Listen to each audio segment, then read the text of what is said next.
এটা সাতটা আছে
কেমন আছে সবাই?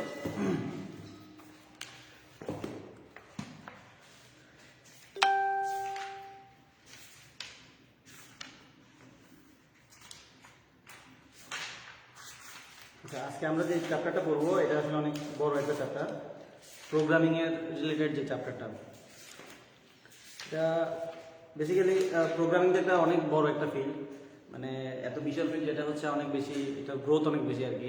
এখনো এটা বাড়তেছে তো বাড়তেছেই, মানে প্রোগ্রামিং ল্যাঙ্গুয়েজেরও বাড়তেছে, প্রোগ্রামিং হচ্ছে তোমার প্রয়োগ করার ক্ষেত্র বাড়তেছে, সাথে হচ্ছে লাইব্রেরিগুলো বাড়তেছে। অর্থাৎ একটা প্রোগ্রামের হচ্ছে তোমার লাইব্রেরি থাকে কিছু, যেটা মানে যেগুলো প্ল্যাটফর্ম বলে আর কি, বিভিন্ন প্ল্যাটফর্মে বিভিন্ন লাইব্রেরিগুলো অ্যাড করা থাকে। সো এইভাবে এগুলো বাড়তেছে। সো এটা আসলে মানে বলার অপেক্ষা রাখে না যে এক ক্লাসে আসলে প্রোগ্রামিং শেখা যায় এমন কিছু।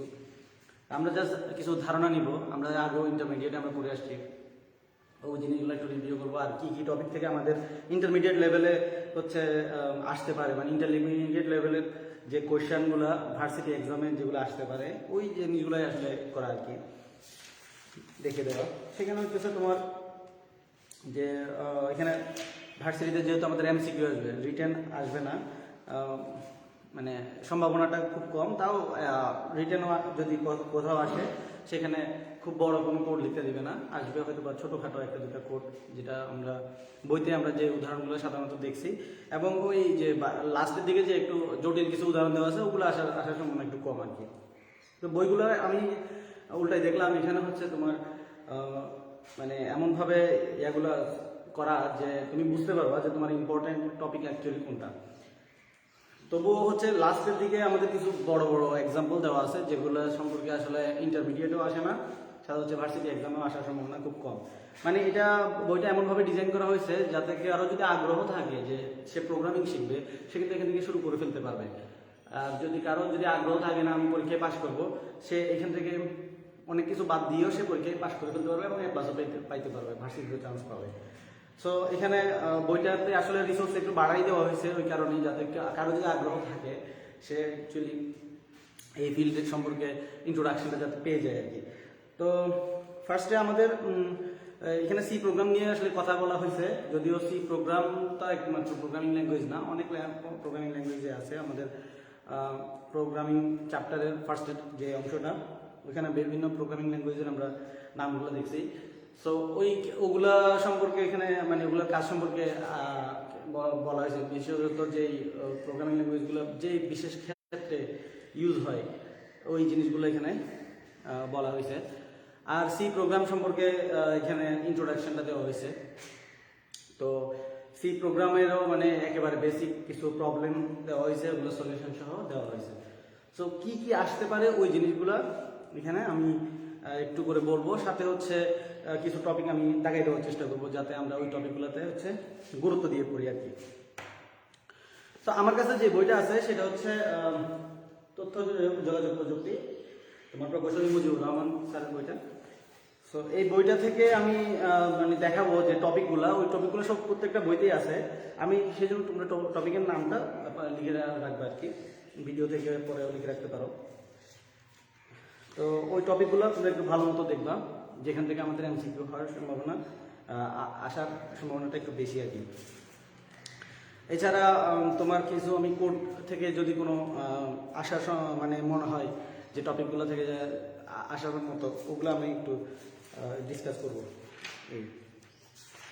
তো প্রথমে আমাদের এখানে যে প্রোগ্রামিং ল্যাঙ্গুয়েজ সম্পর্কে বলা হয়েছে যে বিভিন্ন স্তরের প্রোগ্রামিং ল্যাঙ্গুয়েজ। তো এখানে আমরা আসি যে প্রোগ্রামিং ল্যাঙ্গুয়েজের স্তরগুলো কি। ফার্স্টে আমরা জানি দুই ধরনের আমাদের প্রোগ্রামিং ল্যাঙ্গুয়েজ এখানে বড় দুইটা সেকশনে ভাগ করা হয়েছে। একটা হচ্ছে কি লো লেভেল ল্যাঙ্গুয়েজ, আর একটা হচ্ছে হাই লেভেল ল্যাঙ্গুয়েজ, মানে নিচু স্তরের ভাষা আর উঁচু স্তরের ভাষা। যদিও আমরা সাধারণত নিচু বলতে বুঝি জিনিসটা হচ্ছে ধরো পড়াশোনা করতে বা নিচু স্তরের হায়ার ম্যাথমেটিক্স হচ্ছে কি কঠিন, হ্যাঁ, আর লোয়ার ম্যাথমেটিক্স হচ্ছে মানে নিম্ন মাধ্যমিকের ধরো গণিত সেটা হচ্ছে কি সহজ। কিন্তু প্রোগ্রামিং ল্যাঙ্গুয়েজ হচ্ছে উল্টা, যত হাই লেভেলের ল্যাঙ্গুয়েজ তত হচ্ছে আমাদের কঠিন না, তত হচ্ছে সহজ, আর যত লো লেভেলের ল্যাঙ্গুয়েজ তত হচ্ছে কি কঠিন। মানে হাই লেভেলের ল্যাঙ্গুয়েজগুলো ডিপেন্ডেন্ট হচ্ছে লো লেভেলের ল্যাঙ্গুয়েজগুলোর উপরে। লো লেভেল ল্যাঙ্গুয়েজ কি কি আছে? লো লেভেল ল্যাঙ্গুয়েজের ভিতরে একেবারে সবার নিচে যেটা আছে সেটা হচ্ছে কিসে লো লেভেল ল্যাঙ্গুয়েজ, সেটা হচ্ছে মেশিন ল্যাঙ্গুয়েজ।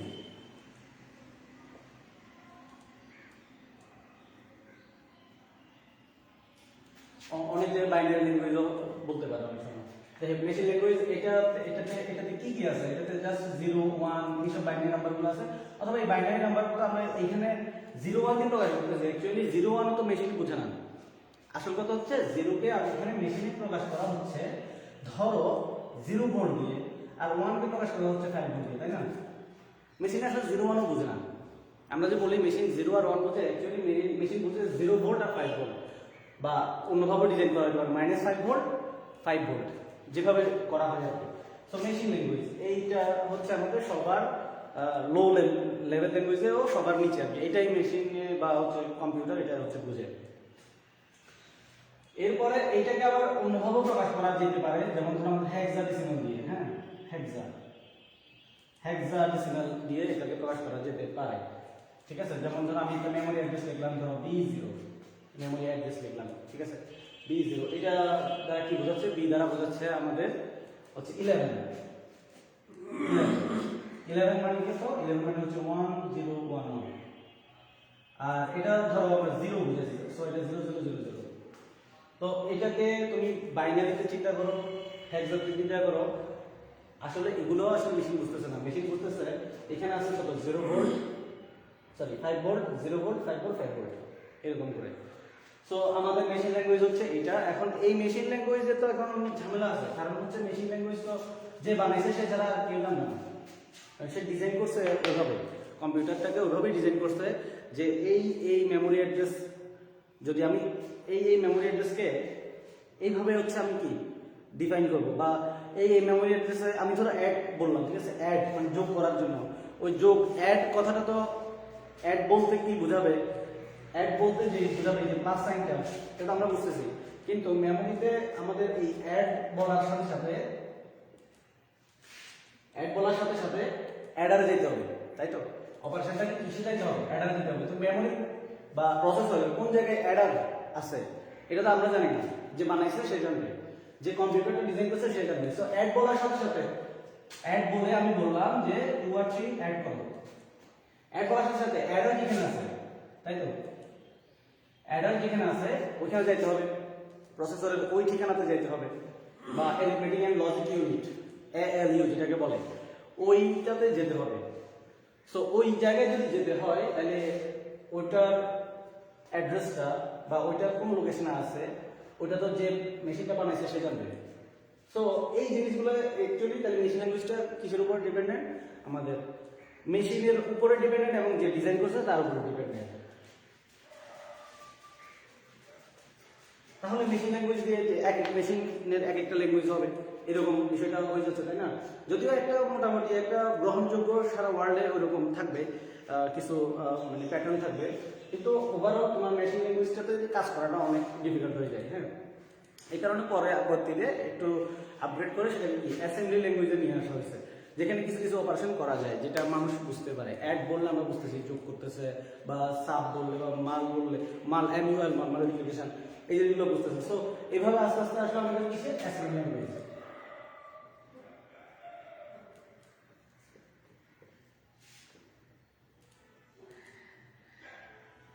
অ্যাসেম্বলি ল্যাঙ্গুয়েজ আসলো।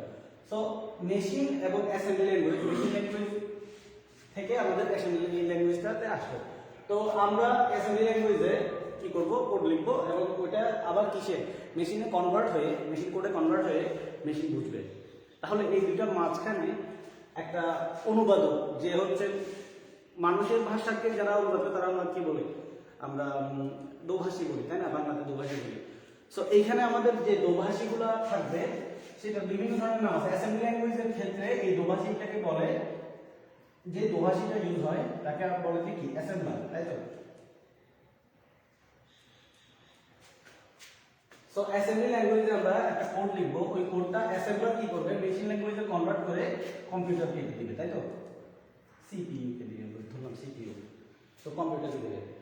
আর কম্পিউটার থেকে আউটপুটটাও একইভাবে যদি কখনো আউটপুট আসতে হয়, ঠিক আছে, তো ওই আউটপুটটা আবার আমাদেরকে কোডে তো দিবে না, আউটপুট বিভিন্নভাবে আমাদের আসতে পারে। সো ওইটাও কিন্তু সিপিইউতে তোমার মেশিন কোডেই হচ্ছে, মেশিন ল্যাঙ্গুয়েজে বা মেশিন কোডেই হচ্ছে যে জেনারেট হবে আউটপুটটা, ওটাকে আবার আমাদেরকে আউটপুট আকারে দেখানোর জন্য বিভিন্ন আউটপুট ডিভাইস আছে, ওই আউটপুট ডিভাইসগুলোতে কনভার্টেড হয়ে আসবে, যেটা হচ্ছে ডিজিটাল থেকে অনেক ক্ষেত্রে অ্যানালগে হয়ে আসে আর কি। তো যাই হোক, আমরা এদিকে যাচ্ছি না। সো অ্যাসেম্বলার আমরা একটু দেখলাম। তাহলে এরপরে হচ্ছে আমাদের অ্যাসেম্বলি ল্যাঙ্গুয়েজও হচ্ছে আমাদের একটু কষ্টসাধ্য আর কি, অ্যাসেম্বলি ল্যাঙ্গুয়েজও বেশি অপারেশন করা যায় না। সো যারা কম্পিউটার বিজ্ঞানী তারা হচ্ছে অ্যাসেম্বলি ল্যাঙ্গুয়েজ গুলাকে বা মেশিন ল্যাঙ্গুয়েজকে বিভিন্ন হচ্ছে কনভার্ট করে, মানে অ্যাড করলে যেটা বুঝি আমরা, মেশিন ল্যাঙ্গুয়েজকে ইউজ করে বিভিন্ন হচ্ছে তোমার অপারেটরগুলো তৈরি করছে, তারপর হচ্ছে বিভিন্ন ফাংশনগুলো তৈরি করছে, যে ফাংশনগুলো, যে অপারেটরগুলো আমাদেরকে হেল্প করে বুঝতে। সো এই জিনিসগুলোকে মেশিন ল্যাঙ্গুয়েজ দিয়ে ডিজাইন করে তারা পরবর্তীতে আরো হাই লেভেল ল্যাঙ্গুয়েজে নিয়ে গেছে। সো ওই হাই লেভেল ল্যাঙ্গুয়েজগুলো, এই দুটো হচ্ছে আমাদের কি লো লেভেল ল্যাঙ্গুয়েজ, দুটোকেও আমরা বলছি কি লো লেভেলে। এরপরে এদেরকে দ্বারা যে ডিজাইন করে উপরের স্তরে যে ল্যাঙ্গুয়েজগুলোতে নিয়েছে, যেগুলো হচ্ছে আমাদের সাথে কমিউনিকেটিভ, আমরা বুঝতে পারি শব্দগুলো, মেশিনও হচ্ছে কনভার্ট করে অনুবাদকের মাধ্যমে সেগুলো বুঝতে পারে। তো ওই জায়গায় আস্তে আস্তে যাওয়া হয়েছে। তাহলে আমরা যেটা বুঝলাম সেটা হচ্ছে হাই লেভেলের যে ল্যাঙ্গুয়েজগুলো এরপর যেগুলো লিখবো, এই ল্যাঙ্গুয়েজগুলো অ্যাকচুয়ালি মেশিন ল্যাঙ্গুয়েজকে বুঝে বুঝেই করা হয়েছে। মানে আমরা ওইখানে যে একটা ফাংশন ইউজ করতেছি, ধরো ইন্ট যে ফাংশন না, এটা তো ভেরিয়েবল ডিক্লেয়ার করা, ধরো একটা ফাংশন আমরা ইউজ করতেছি SQRT, স্কয়ার রুট, আমরা দেখে আসছি অত সি প্রোগ্রামিং এ। তো SQRT এইটা বললে কি বোঝা হবে সেটা মেশিন ল্যাঙ্গুয়েজে অলরেডি কনভার্টেড করা আছে অ্যাসেম্বলারের ভিতরে বা কম্পাইলারের ভিতরে। এই ক্ষেত্রে হচ্ছে কম্পাইলারের ভিতরে, সি প্রোগ্রামিং এর ক্ষেত্রে। তো মানে আমরা যদি ইউজ করি আর কি, কম্পাইলার ইউজ করি, তাহলে সেখানে আমাদের এটা অলরেডি ডিক্লেয়ার করা আছে। দ্যাট মিনস আমরা এইভাবে আস্তে আস্তে করে দিলে ল্যাঙ্গুয়েজগুলো আরো বেশি কমিউনিকেটিভ হয়ে গেছে মানুষের সাথে, মানুষ সহজে এগুলোর সাথে কমিউনিকেট করতে পারে কম্পিউটারের সাথে। তো এই কারণে আস্তে আস্তে ল্যাঙ্গুয়েজগুলো কি ইজি হয়েছে। সো এরপরে অ্যাসেম্বলি ল্যাঙ্গুয়েজের উপরে চলে গেছে আমাদের হাই লেভেল ল্যাঙ্গুয়েজগুলো।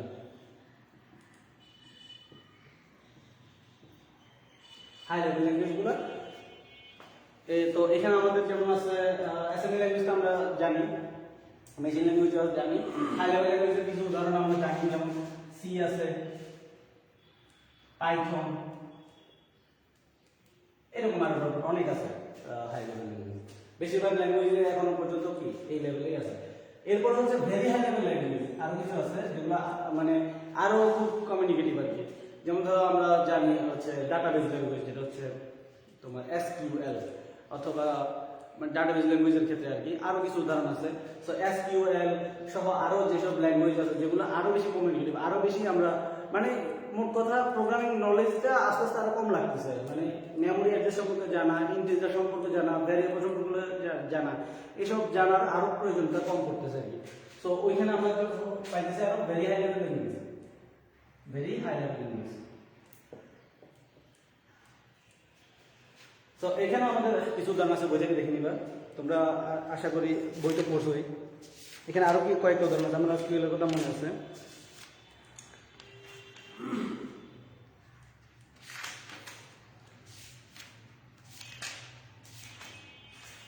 যাই হোক, এরপরে আছে আমাদের ন্যাচারাল ল্যাঙ্গুয়েজ, অর্থাৎ ভেরি হাই লেভেল ল্যাঙ্গুয়েজের উপরে যেটা আছে সেটা হচ্ছে কি ন্যাচারাল ল্যাঙ্গুয়েজ, যেটা এখনো আন্ডার ডেভেলপমেন্ট, মানে হচ্ছে অনেকটা এরকম যে আমি বলবো একটা কথা ন্যাচারাল ল্যাঙ্গুয়েজ, আমরা সহজে যেটা বলতে পারি, ইংরেজিতে হোক বাংলাতে হোক, এটা হচ্ছে ন্যাচারাল ল্যাঙ্গুয়েজ। সো এইটা যদি কম্পিউটার বুঝে ফেলতে পারে সেটাই হবে যে কি আরও মানে ন্যাচারাল ল্যাঙ্গুয়েজ অর্থাৎ আরও উপরের লেভেলে, যেটা হচ্ছে আমরা সরাসরি ধরো আমি লিখে দিলাম যে আমি 2 আর 1 যোগ করতে চাই, এভাবে লিখে দিলাম, ঠিক আছে। তো এটা যদি বুঝে ফেলে কম্পিউটার তাহলে এটাই হবে যে কি ন্যাচারাল ল্যাঙ্গুয়েজ, যেটা হচ্ছে ওইটা আমি 1 এবং 2 যোগ করতে চাই, এটা বলার সাথে সাথে যদি কম্পিউটার বুঝে ফেলে তাহলে ওটাও যদি কি হয় একটা তোমার ইন্টারপ্রেটার বা হচ্ছে কম্পাইলার যদি থাকে তাহলে ওটাকে আমরা বলবো যে কি এমন একটা অনুবাদের যন্ত্র যেটা হচ্ছে ন্যাচারাল ল্যাঙ্গুয়েজ, মানে আমাদের স্বাভাবিক কথাটাকে সে মেশিন ল্যাঙ্গুয়েজে কনভার্ট করতে পারে। সো এরকম আর কি বিষয়টা। সো ওইটাতে আমরা যাচ্ছি না, তাহলে আমরা এতটুকু বুঝলাম, যত হাই লেভেলে উঠতেছি আমরা তত হচ্ছে আমাদের ল্যাঙ্গুয়েজগুলো খুব ইজি হয়ে যাচ্ছে।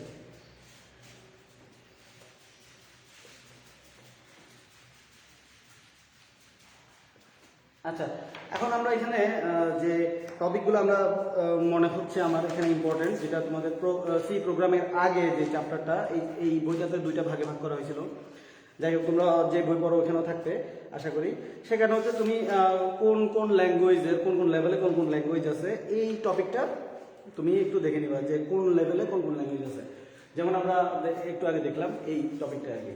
সো এরপরে হচ্ছে আমরা দেখবো হচ্ছে এরপর হচ্ছে আরেকটা বিষয়, সেটা হচ্ছে তোমরা কোন কোন ল্যাঙ্গুয়েজগুলো কোন কোন বিশেষ ক্ষেত্রে ইউজ হয় এই জিনিসগুলো আমরা দেখবো, ঠিক আছে। সো এখানে যেমন আমরা বলতে পারি যে ধরো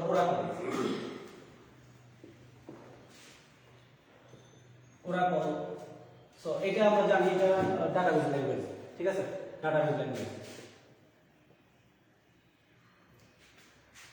তেমনি ভাবে আমরা আরো জানি হচ্ছে কি MySQL বা SQL, এটাও কি ডাটাবেস ল্যাঙ্গুয়েজ। সো এই টপিকগুলো আমরা পড়ে নিব যে ডাটাবেস ল্যাঙ্গুয়েজ কি কি, ঠিক আছে। আরো আছে আমাদের কি MySQL অথবা কি SQL, এরকম আরো কয়েকটা আছে মনে হয় QUBL মেবি, যাই হোক আমি এক্স্যাক্টলি মনে নেই। তারপরে হচ্ছে আচ্ছা এটা আমি মুছে দিচ্ছি। তো আমরা এই যখন আরো যে উদাহরণগুলো আছে এগুলো দেখে নিব। এরপরে হচ্ছে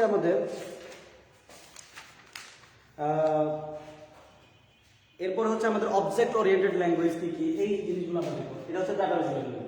এরপরে আমরা দেখতে পারি যে অবজেক্ট ওরিয়েন্টেড ল্যাঙ্গুয়েজ কি কি আছে। Object oriented language OOL। তো এইরকম কি কি আছে, যেমন ধরো আমাদের জাভা আছে, আরো আছে হচ্ছে C++, পাইথন। এই ল্যাঙ্গুয়েজগুলো হচ্ছে আমাদের অবজেক্ট ওরিয়েন্টেড ল্যাঙ্গুয়েজ। সো এগুলো আমরা শিখে রাখবো। আরো বিভিন্ন উদাহরণ আছে, তোমরা এগুলো দেখে নিবা। সো আমি ফার্স্ট বললাম কি ডাটাবেস ল্যাঙ্গুয়েজ কি কি আছে, অবজেক্ট ওরিয়েন্টেড ল্যাঙ্গুয়েজ কি কি আছে। সো অবজেক্ট ওরিয়েন্টেড না যারা তাহলে তারাও শিখা হয়ে গেল, তুমি শুধু অবজেক্ট ওরিয়েন্টেড ল্যাঙ্গুয়েজগুলো শিখলেই হয়ে গেল। অবজেক্ট ওরিয়েন্টেড না যারা যেমন সি ল্যাঙ্গুয়েজ, সি যেটা, তারপর হচ্ছে তোমার অ্যাসেম্বলি ল্যাঙ্গুয়েজ, মেশিন ল্যাঙ্গুয়েজ, এগুলো হচ্ছে কি অবজেক্ট ওরিয়েন্টেড না। আচ্ছা, এরপর আমাদের যে গুরুত্বপূর্ণ টপিকটা আছে সেটা হলো আমাদের অনুবাদক যন্ত্র। অনুবাদক যন্ত্র যে আমাদের যাদেরকে আমরা বলতেছি কি তোমার দোভাষী। এক নম্বর আছে আমাদের হচ্ছে যেটা আগে সবচেয়ে বেশি ইউজ হবে সেটা হচ্ছে অ্যাসেম্বলার। এরপর আছে আমাদের কম্পাইলার। 3 নম্বরে আছে আমাদের ইন্টারপ্রেটার।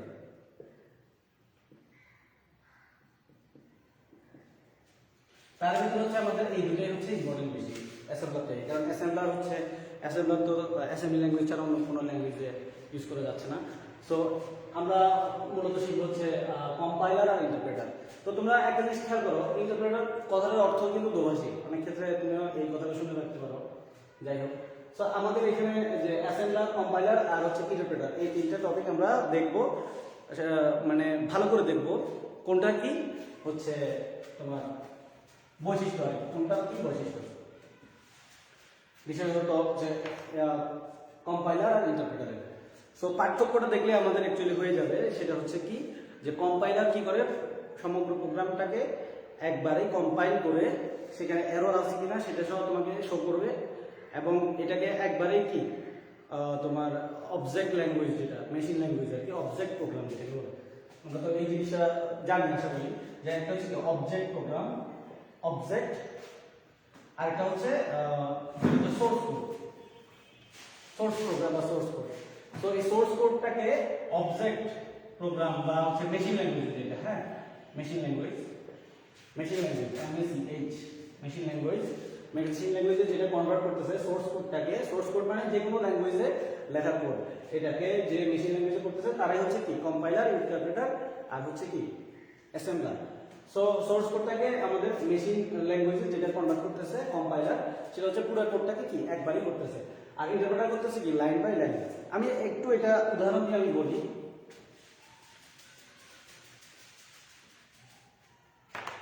যেমন ধরো আমি একটা কোড লিখলাম, ঠিক আছে, এই ধরো আমি সি ল্যাঙ্গুয়েজ থেকে আমি এটা সি দিয়ে আমি বোঝাচ্ছি, আমি এটা সি দিয়ে বোঝাচ্ছি বলতে ওরকম না, সেটা হচ্ছে আমি জাস্ট একটা কোড লিখেছি, এটা ধরে নাও এটা একটা জীবনে একটা প্রোগ্রামিং ল্যাঙ্গুয়েজ হয়েছে, ধরো আমি ইন্ট ডিক্লেয়ার করলাম, যেটা হচ্ছে আমি দিলাম যে ইন্ট হচ্ছে এ, ঠিক আছে। এরপরে আমি এই ইন্টটা ধরো আমি ইনপুট দিলাম, কোনো একভাবে ইনপুট ইনপুট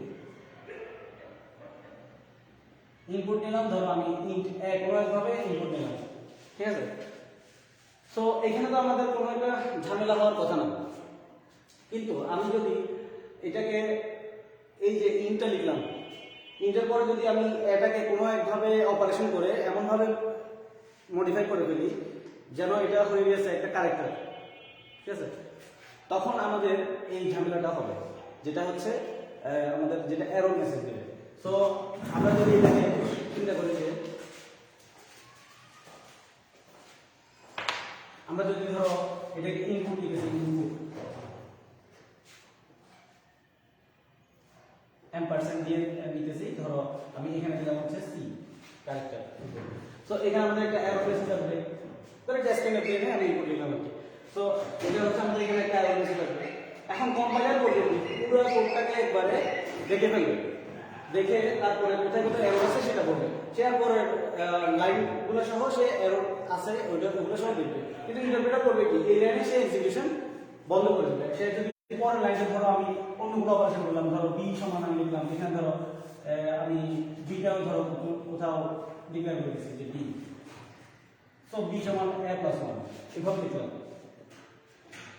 তো ইন্টারপ্রেটার করবে কি সে এখানে স্টপ করে দিবে, সে এখানে এরর দিয়ে বলবে যে না তুমি যে এটা বলছিলে ইন্টিজার কিন্তু তুমি কিছু যে ক্যারেক্টার দিয়ে, সো এটা সে ইন্টারপ্রেটার বলবে যে এখানে তুমি স্টপ করো, এখানে তোমার ভুল আছে।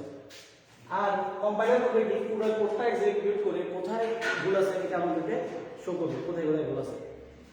তাহলে একসাথে অনেকগুলো ভুল যদি হয়ে যায় তাহলে একটা ঝামেলা হয়, সেক্ষেত্রে আমাদের ইন্টারপ্রেটার একটু সুবিধা দেয়, সে প্রতি লাইনে হচ্ছে কোথায় কোথায় ভুল হওয়ার সম্ভাবনা, তোমার এই পর্যন্ত যতগুলো ডিক্লেয়ার করছো, এই পর্যন্ত যতগুলো ডিক্লেয়ার করছো, এখানে এই লাইনে তোমার ভুল, সো সে ইজিলি এখান থেকে ডিবাগ করতে পারবে, মানে কোডটার ভুলটা কোথা থেকে এটা ধরে ফেলতে পারবে। কিন্তু কম্পাইলার করবে কি কম্পাইলার পুরোটা একসাথে এক্সিকিউট করবে, ফলে এই লাইনের ভুলের জন্য, এই লাইনের ভুলের জন্য মানে ধরো আমার এই জায়গায় ভুল আছে, তো এই ভুলের জন্য নিচে আরেকটা ভুল হতে পারে, তাই না? এই ভুলের জন্য নিচে আরেকটা ভুল হতে পারে যেটা এই ভুল থেকে জেনারেট হয়েছে। তো কম্পাইলারে এই ভুলের জন্য এটাও ভুল সে দেখাচ্ছে, কিন্তু ইন্টারপ্রেটার করতেছে কি তোমার কোন জায়গায় স্পেসিফিক ভুল সে তোমাকে সহজে তোমাকে বলতেছে। সো কম্পাইলারের ক্ষেত্রে আমাদের ভুলগুলো বিভিন্ন জায়গায় হয়ে যাচ্ছে একসাথে, তুমি যদি কোথায় ভুল এটা খুঁজতে যাও তখন তোমাকে দেখতে হবে কোন জায়গায় তোমাকে ভুল হয়েছে, এই জিনিসটা তোমাকে বা খুঁজে বের করতে হবে, কিন্তু ইন্টারপ্রেটারের ক্ষেত্রে তোমার এটা খুঁজে বের করা লাগতেছে না। সো এটার জন্য আমাদের একটা সমস্যা হয়ে যাচ্ছে যে ইন্টারপ্রেটার একটু স্লো হয়ে যাচ্ছে, সে প্রতি লাইনে ভুল ধরতেছে এবং প্রতি লাইনটা সে প্রত্যেকটা লাইনে সে চেক করতেছে যে এই পর্যন্ত যতটুকু কোড লেখা হয়েছে সেখানে ভুল হয়েছে কোথায়, ভুল হয় নাই কোথায়। তো এই কারণে ইন্টারপ্রেটারটা একটু স্লো হয়ে যায়।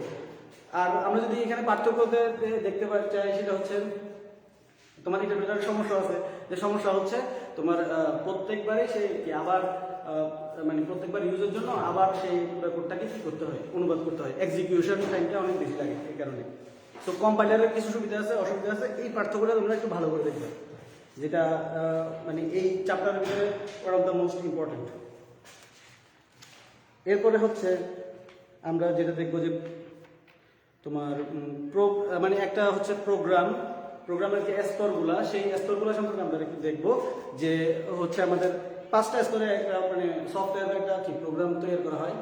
ফার্স্টে কি করা হয়, সমস্যা মানে সমস্যাটা হচ্ছে বিশ্লেষণ করা হয় যে আমাদের কি প্রবলেমটা আছে। এরপর হচ্ছে প্রোগ্রামটা হচ্ছে ডিজাইন করা হয়, মানে এই প্রবলেমের জন্য আমরা কি কি মানে প্রোগ্রাম আমাদের কি কি রিসোর্স আছে এগুলো ফার্স্টে ঠিক করবে, দেন হচ্ছে এই প্রোগ্রামটা ডিজাইন করবে, দেন হচ্ছে কোডিংয়ে যাবে, কোডিংয়ের পরে কি করতে হবে, কোডের ভিতরে কোনো সমস্যা আছে নাকি এগুলো দেখতে হবে, মানে ডিবাগিং করতে হবে এবং হচ্ছে টেস্টিং করতে হবে আমাদের অ্যাকচুয়ালি রেজাল্টগুলো আসতেছে কিনা। দেন গিয়ে আমাদের এটা আবার মেনটেন করতে হবে, মানে যখন এই প্রোগ্রামটা রান করবে দেন এখানে কোনো নতুন কোনো প্রবলেম সৃষ্টি হলো কিনা তো ওগুলো দেখতে হবে। আবার প্রোগ্রামের মেমোরি বেশি খরচ হচ্ছে কিনা বা তোমার হচ্ছে রানিং টাইম বেশি লাগতেছে কিনা, এই জিনিসগুলো পরে দেখতে হবে। সো এটা হচ্ছে আমাদের কি মেনটেনের অংশ। তো তোমাদের এখানে আরেকটা তাহলে আমরা যেটা ইম্পর্টেন্ট টপিক পাচ্ছি সেটা হচ্ছে প্রোগ্রাম হচ্ছে ডেভেলপমেন্টের যে স্তরগুলো এগুলো এবং কোন স্তরে সাধারণত কি কি কাজ করে এই জিনিসগুলো দেখে রাখবে। এরপরে তোমাদের হচ্ছে অ্যালগোরিদম অ্যান্ড ফ্লো চার্টে চলে যেতে হবে। অ্যালগোরিদম অ্যান্ড ফ্লো চার্টে, সো অ্যালগোরিদম আর ফ্লো চার্ট বেশি পার্থক্য নাই। একটা হচ্ছে অ্যালগোরিদম হচ্ছে তোমার লাইন বাই লাইন স্টেপগুলো লেখা অ্যালগোরিদম,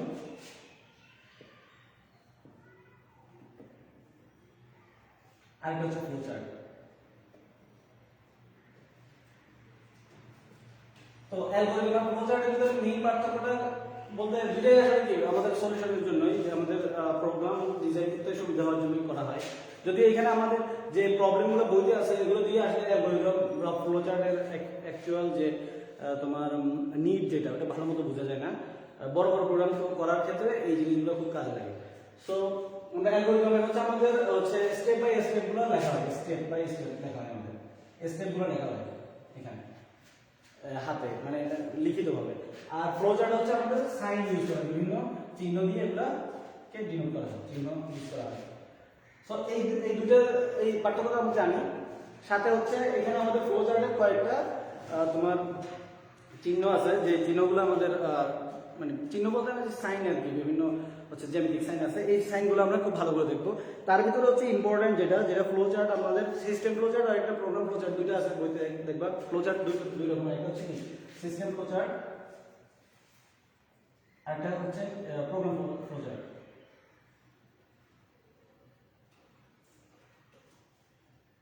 আচ্ছা, প্রোগ্রাম ফ্লো চার্ট আমি এটা দেখতেছি না, তো এইটা একটু বেশি দেখি, প্রোগ্রাম ফ্লো চার্টটা একটু বেশি দেখবা। এটাতে মেইনলি হচ্ছে 6টা চিহ্ন আছে, আরো 2টা আছে, ওই 6টা চিহ্ন মেইনলি দেখবা।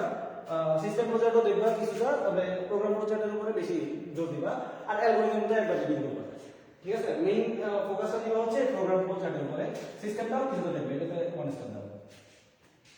প্রোগ্রাম ফ্লো চার্টের যে আমাদের যে চিহ্নগুলো আছে, ধরো সার্কেল দ্বারা কি বোঝায়, তারপর হচ্ছে ইনপুট আউটপুট দ্বারা যেটা যে হচ্ছে সামগ্রিক যে, তারপর হচ্ছে তোমার যে ডিসিশন দেওয়ার জন্য যে ব্লকটা ইউজ হয়, তারপরে হচ্ছে তোমার স্টার্ট এন্ডিং যেভাবে ইউজ হয়, এইভাবে আরো কয়েকটা আছে, এগুলো দেখে নিতে।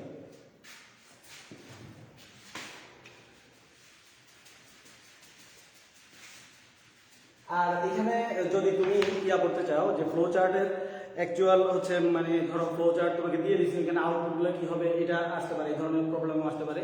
তো তোমরা কোন ধরনের উদাহরণগুলোর দিকে জোর দিবা সেটা আমি বলি। যেমন তোমাদের এখানে কিছু উদাহরণ আছে, তুমি দেখলে বুঝবা, যেগুলো হচ্ছে তোমার বন্ধুর বাড়িতে গিয়ে হচ্ছে তুমি নাটক সিনেমা বা হচ্ছে কোনো একটা কিছু করে আবার বাসায় আসার যে অ্যালগরিদম এটা দেখো। সো এগুলো থেকে তোমাদের একটু বেশি ইম্পর্টেন্ট হচ্ছে যেগুলো, যেমন ধরো তুমি ত্রিভুজের হচ্ছে তুমি কি নির্ণয় করবা, ক্ষেত্রফল নির্ণয় করবা, অথবা তোমার ক্লাসে কয়জন স্টুডেন্ট আছে, তাদের কয়জন পাস ফেল করছে, এই ধরনের বিষয়গুলো এগুলো দেখবে বিশেষ করে, মানে যেগুলো হচ্ছে গাণিতিক একটা ইয়ে আছে, তোমার মর্যাদা আছে যেসব প্রবলেমে, ওগুলো দেখবা। যেমন আমি এখানে বলতে পারি যে তোমাদের একটা আমি এই বইয়ের উদাহরণের কথাই বলতেছি, যে কোনো একটা সমান্তর ধারার প্রথম পদ সাধারণত ইনপুট নিয়ে ওই ধারার n-তম এবং প্রথম থেকে n-তম পদের সমষ্টি হিসাব করার অ্যালগরিদম বা ফ্লো চার্ট তৈরি করো। সো এইখানে যে ফ্লো চার্টটা দেওয়া আছে, ওই ফ্লো চার্টটা এই ধরনের ফ্লো চার্টগুলো এগুলো তোমরা বেশি দেখবে। আচ্ছা, অ্যালগরিদম আর ফ্লো চার্ট থেকে আমি এতটুকুই বললাম। এরপরে তোমাদের যে টপিকটা আছে এই বইতে সেটা হচ্ছে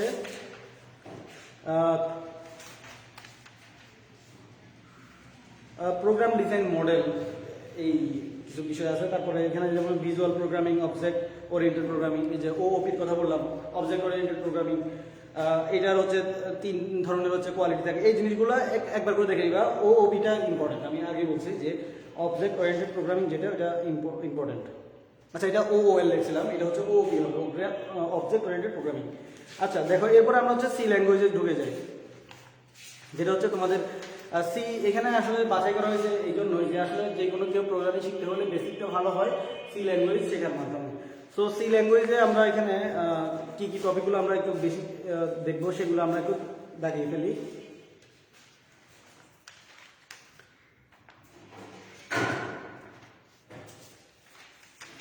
আচ্ছা, এখানে আমাদের ইম্পর্টেন্ট ফার্স্টে হেডার ফাইল সম্পর্কে বলা হয়েছে যে তোমার stdio include stdio.h, তাই তো? এরকম করে আমরা লিখি।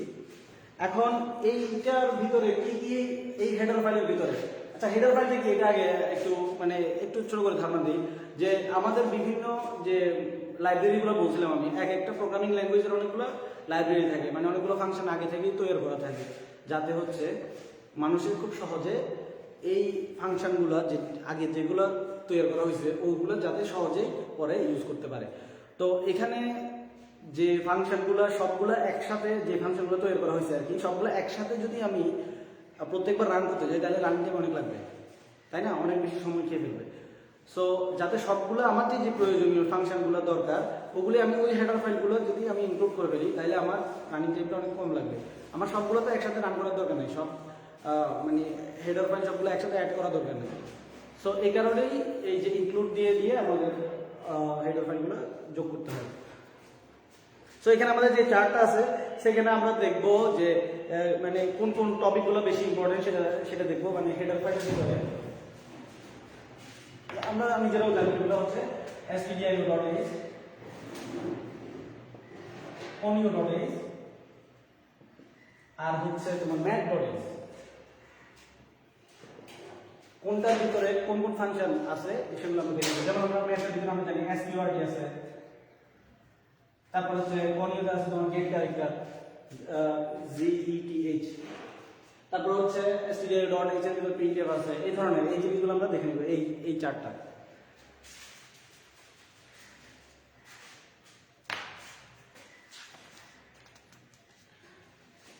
আচ্ছা, এরপরে আমরা চলে যাব হচ্ছে ভ্যারিয়েবল ডেটা টাইপের ভিতরে।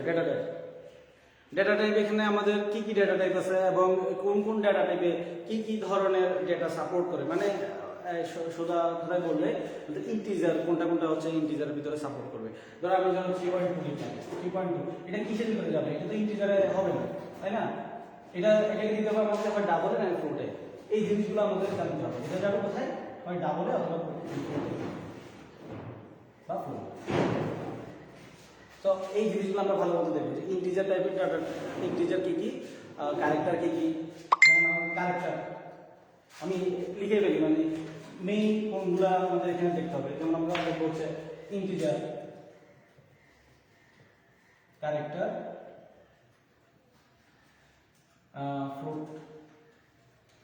ফ্লোটটা হচ্ছে ডাবল। এই তিনটা দেখলে আমাদের মোটামুটি চলবে। আর হচ্ছে স্ট্রিং আসতে পারে না আসতে পারে, সো ওইটা আমরা আপাতত রাখি। স্ট্রিং আসার সম্ভাবনা কম, সাধারণত এই তিনটা দিয়ে হয়ে যাবে আশা করি। তবু দেখে রাখতে হবে, স্ট্রিংটাও দেখে রাখতে হবে।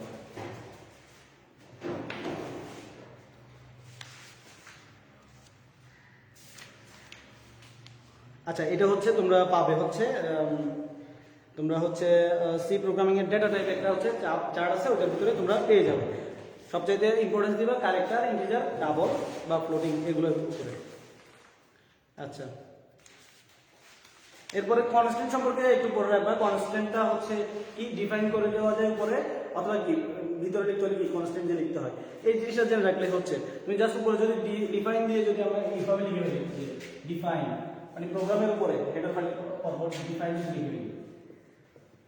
ডিফাইন ধরো পাই সমান আমি পাই হচ্ছে কত 3.14 না, আমি ধরো এটা আরো একুরেট ভাবে করতে চাচ্ছি, ঠিক আছে, দেন আমরা এটাকে কি 1.1416 লিখে দিলাম, এভাবে করতে পারি। সো এটা দেখতে পারো। যাই হোক আমি মূলত হচ্ছে ডেটা টাইপ এটার উপরে ইম্পর্টেন্স দিলাম, আর হচ্ছে ফার্স্টে যেটা হচ্ছে হেডার ফাইলগুলো কোনটাতে কোনটা ইনক্লুড আছে এটা দেখবেন। আচ্ছা, তারপরে আরেকটা ইম্পর্টেন্ট হচ্ছে তোমার যদি একটু ট্রিকি কোশ্চেন আসে তখন এটা ইম্পর্টেন্ট হয়ে যাবে, সেটা হচ্ছে লোকাল ভ্যারিয়েবল আর হচ্ছে তোমার গ্লোবাল ভ্যারিয়েবল। এই জিনিসটা সম্পর্কে একটু জেনে রাখতে হবে, লোকাল ভ্যারিয়েবল আর গ্লোবাল ভ্যারিয়েবলের যে পার্থক্যটা। তো এটা আমরা আশা করি জানি যে লোকাল ভ্যারিয়েবলটা হচ্ছে তোমার একটা লুপের ভিতরে, একেবারে ছোটভাবে বলতে আমি একটা লুপের ভিতরে ধরো আমি ফর লুপ ইউজ করলাম, ঠিক আছে, এখানে কিছু থাকবে, এখানে কন্ডিশন সহ ফর লুপের এখানে আমি একটা ভ্যারিয়েবল রাখতে পারি। তো এখানে আমি যদি নতুন করে একটা ভ্যারিয়েবল নিয়ে কাজ করি, ওই ভ্যারিয়েবলটা এই লুপ থেকে বের হয়ে গেলে এটা কি এখানে হয়ে যাবে, কিন্তু যদি আমি এটাকে উপরে রাখি তাহলে এটা লুপের বাইরেও কি করবে, এটা কাজ করবে। তো এটা হচ্ছে আমাদের লোকাল ভ্যারিয়েবল আর গ্লোবাল ভ্যারিয়েবলের পার্থক্য।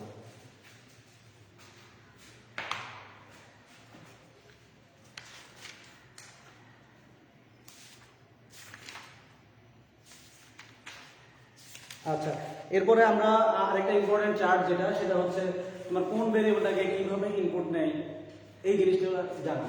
যেমন আমরা জানি যে ক্যারেক্টার টাইপের ভেরিয়েবল এটা শুধু ইনপুট না, এটা আউটপুটে প্রকাশ করতে হলে আমরা যে এটা কিভাবে মানে এই লিখতে হয় এই জিনিসগুলো আমরা একটু জেনে রাখবো আর কি, কোন ভেরিয়েবলের জন্য কোনটা ইউজ হয়। আমরা জানি পার্সেন্টেজ ডি দিয়ে হচ্ছে আমরা ইন্টিজার টাইপের এটাকে হচ্ছে ইনপুট নিতে পারি, আবার এম্পারসেন্ট সাইনও লাগে, ওটা আমরা আসতেছি।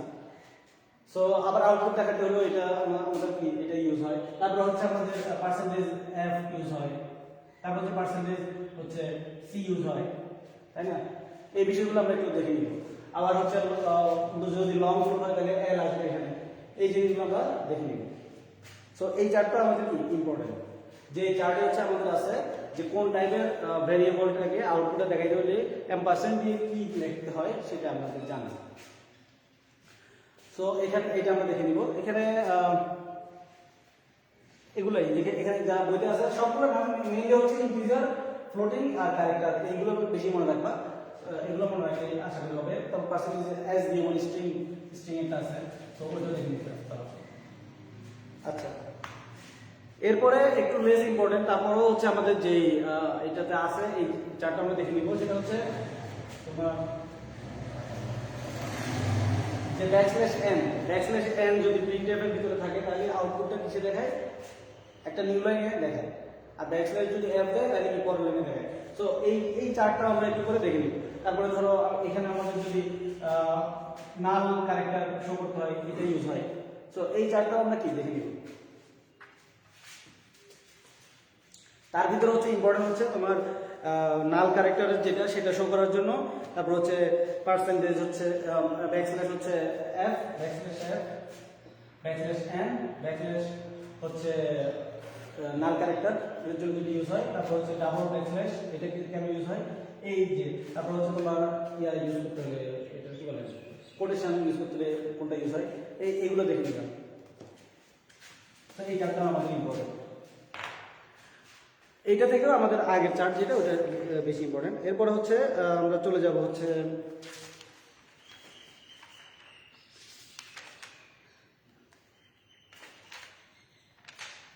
আচ্ছা টোকেন ওইভাবে আশা করি লাগবে না, আমরা হচ্ছে অপারেটরগুলোতে আমরা জানার চেষ্টা করব যে অপারেটরগুলো কি।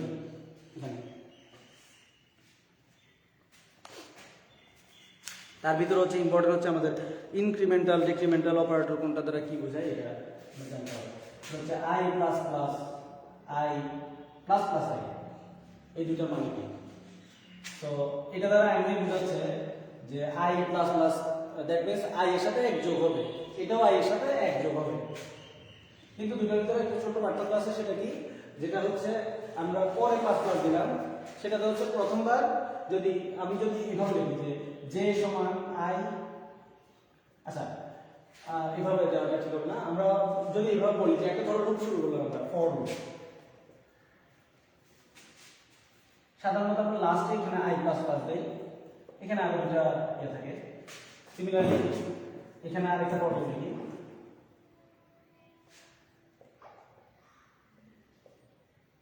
এটা হলো প্লাস প্লাস আই। আচ্ছা, সো এটাতে আমরা যেটা পাবো সেটা হচ্ছে লুপ শুরু করার আগে সে এখানে আগে আই এর ভ্যালু এক বাড়ায় নেবে। দ্যাট মিনস যখনই সে এই জিনিসটা পাবে তখনই কি এক ইনক্রিমেন্ট করে দেবে, তারপর লুপে ঢুকে সে আবার এখানে শর্তটা চেক করবে। ইনিশিয়াল ভ্যালু তো থাকছে, সমস্যা নেই, এখানে ইনিশিয়াল ভ্যালু থাকে, এখানে কি শর্ত বা কন্ডিশনটা থাকে যতক্ষণ লুপ চলবে। এরপর হচ্ছে এখানে আমাদের ইনক্রিমেন্টটা দেওয়া হয়। তো এই ক্ষেত্রে হচ্ছে আগে এক বাড়ায় নেবে, তারপর সে লুপে ঢুকবে। কিন্তু এই ক্ষেত্রে হলে আগে একবার লুপ কমপ্লিট করে এসে তারপরে আসলে বিষয়টা ওরকম না যে লুপ কমপ্লিট করে আসে এখানে আসতেছে। বিষয়টা হচ্ছে সে আগেই এখানে যখন আই প্লাস প্লাস দেখতেছে সে আই এর ভ্যালুটা আই এর ভ্যালুতে রাখতেছে। তুমি যদি জে চিন্তা করো, এই জে ভ্যালুটা আই এর সমানই হবে। আর যদি আই চিন্তা করো তাহলে আই এর ভ্যালু থাকবে, কারণ এর পরের বার সে কি করবে, এটাকে এক বাড়িয়ে দিবে।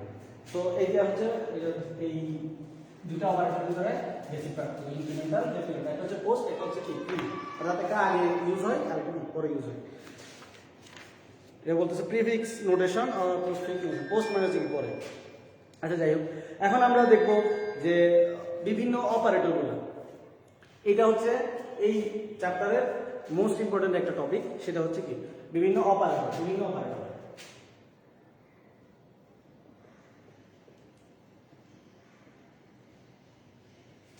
বিভিন্ন অপারেটরগুলো এটা সবথেকে ইম্পর্টেন্ট টপিকগুলোর একটা। ফার্স্টে আমরা দেখবো যে এখানে অ্যারিথমেটিক অপারেটর কি।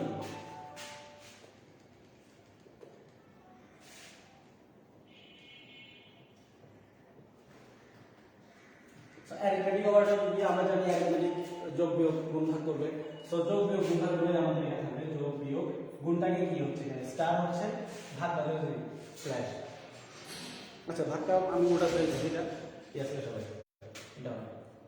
তো যোগ বিয়োগ গুণ ভাগ। আরেকটা আছে এটা হলো রিমাইন্ডার। রিমাইন্ডার মানে হচ্ছে ভাগ শেষে, সেটা হচ্ছে পার্সেন্টেজ সাইন।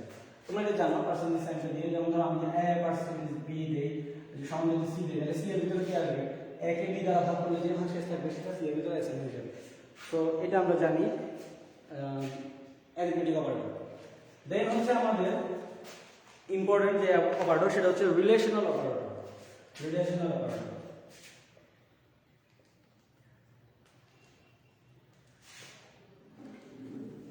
এটা খুব ইম্পর্টেন্ট। রিলেশনাল অপারেটর যেটা হচ্ছে দুইটা কন্ডিশনের ক্ষেত্রে সাধারণত ইউজ হয়। রিলেশনাল অপারেটরগুলো কন্ডিশন, লুপ চলার কন্ডিশনের জন্য অথবা ইকুয়ালসে, তো রিলেশনগুলো দেয় ভেরিয়েবলগুলোর ভিতরে। তো এটা আমরা দেখতে পারি যে রিলেশনাল অপারেটর কি আছে। ধরো আমাদের গ্রেটার দেন থাকতে পারে, লেস দেন থাকতে পারে। গ্রেটার দেন লেস দেন কিন্তু নরমাল একটা করে হবে, কিন্তু গ্রেটার দেন ইকুয়াল হলে আমাদের এইভাবে, লেস দেন ইকুয়াল হলে greater than equal, less than equal হলে এভাবে। তো এভাবে যদি আমরা, অথবা তোমার ইয়া হতে পারে যে ইকুয়াল হতে পারে রিলেশনাল অপারেটর। সো এগুলো আমরা জেনে রাখবো। আচ্ছা এটা আমি একটু বলেছি, এটা হচ্ছে এটা আগে হবে, মানে সমান চিহ্নটা হচ্ছে সবসময় পর হচ্ছে। যাই হোক এই চ্যাপ্টারটা এই চারটা পড়ে দিই। এরপর হচ্ছে রিলেশনাল অপারেটর, এর পরে আমাদের যেটা লজিক্যাল অপারেটরগুলো আমরা দেখতে হবে। লজিক্যাল অপারেটর, আচ্ছা এটা আমি বলে দিই লজিক্যাল অপারেটর।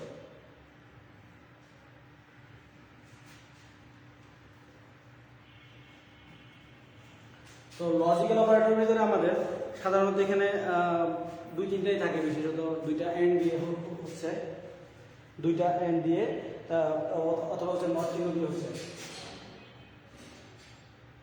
তো এইটা, তারপর হচ্ছে অর অপারেশন, তারপরে হচ্ছে নট ইকুয়াল টু, এগুলো হচ্ছে লজিক্যাল অপারেটর। আচ্ছা সরি, এটা না, শুধু ইয়াটা হবে। নট ইকুয়াল টু হচ্ছে রিলেশনাল, নট ইকুয়াল টু হবে। সো এইগুলো হচ্ছে আমাদের লজিক্যাল অপারেটর, লজিক্যাল, অ্যারিথমেটিক আর হচ্ছে রিলেশন। এই তিনটা আমরা মেইনলি দেখবো। এরপর আরো কয়েকটা আছে, ওগুলো লাগবে, আমরা দেখে নিও। তো এই তিনটা হচ্ছে আমাদের দেখে নিই।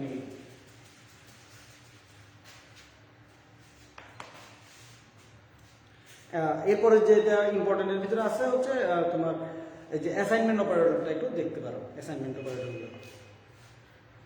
আচ্ছা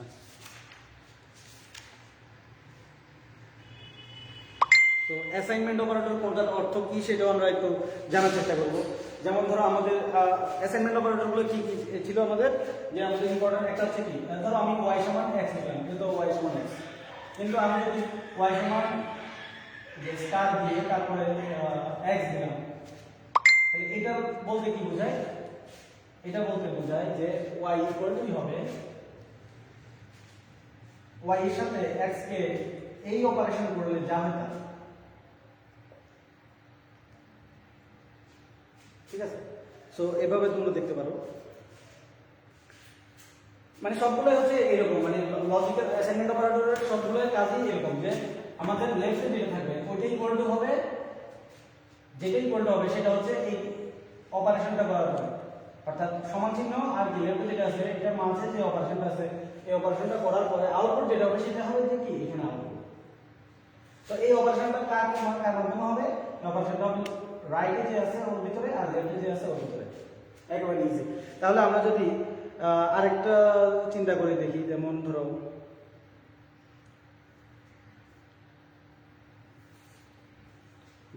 আমি পার্সেন্টেজ দিয়ে যেটা আছে ওটা লেখার চেষ্টা করি। পার্সেন্টেজ দিয়ে y পার্সেন্টেজ হচ্ছে ইকুয়াল x, এটার মানে হচ্ছে আমরা y সমান লিখবো, এখানে একটা অপারেশন হবে, ওই অপারেশনের ইনপুট দুটো কে এটা আর এটা, ঠিক আছে। আর অপারেশনটা কি? অপারেশনটা হচ্ছে মাঝখানে যে সাইনটা আছে এটা, সো এটা মাঝখানে বলবে y x। তো এটা আমরা জানি এটা কি রিমাইন্ডার বাই করে এখানে সো y কে y এর রিমাইন্ডারটা বলবে, y কে x দ্বারা ভাগ করলে যে রিমাইন্ডারটা পাবো মানে ভাগশেষ যেটা পাবো সেটা কি y তে অ্যাসাইন হয়ে যাবে, আর আমরা জানি এটা আবার অ্যাসাইন করে। তো এই চারটা আমরা লিখতে পারি।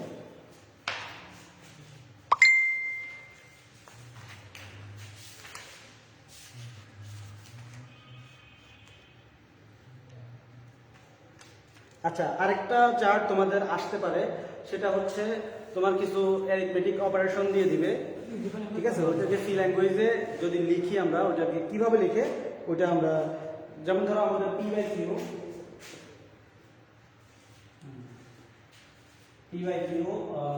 প্লাস হচ্ছে আর স্কয়ার, এটাকে আমরা সি ল্যাঙ্গুয়েজে কিভাবে লিখবো? ধরো এটা হচ্ছে a ইকুয়াল টু আছে, সো সি কে আমরা কিভাবে লিখবো? a equal p/q। আচ্ছা, এটাই ভাবনা আপনি তোমাকে এই দিকে কিভাবে লিখতে পারেন p/q।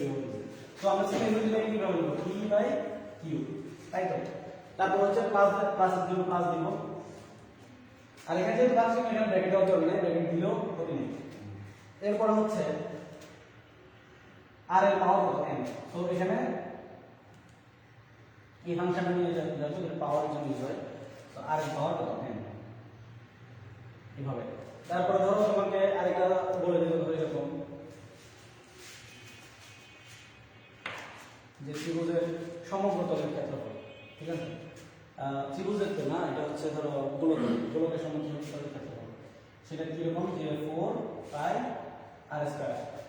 তো এটাকে আমরা যদি সি ল্যাঙ্গুয়েজে লিখি তাহলে কিভাবে হবে?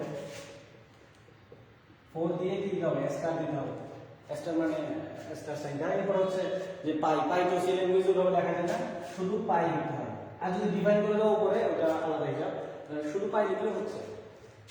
ইনটু হবে কি আর স্কয়ার, তো পিসি তে তো আর স্কয়ার বলতে কিছু নেই, তুমি পাওয়ার দিয়ে দিতে পারো, এটাকে গুণ দিয়ে ওটা একটা প্রয়োগ করতে পারো, অথবা তুমি সরাসরি আর এভাবে দিতে পারো।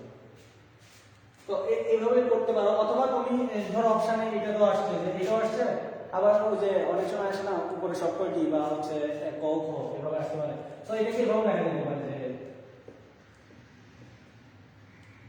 তারপরে পাওয়ার দিলা আর পাওয়ার কত, তো এইভাবে লিখতে পারো।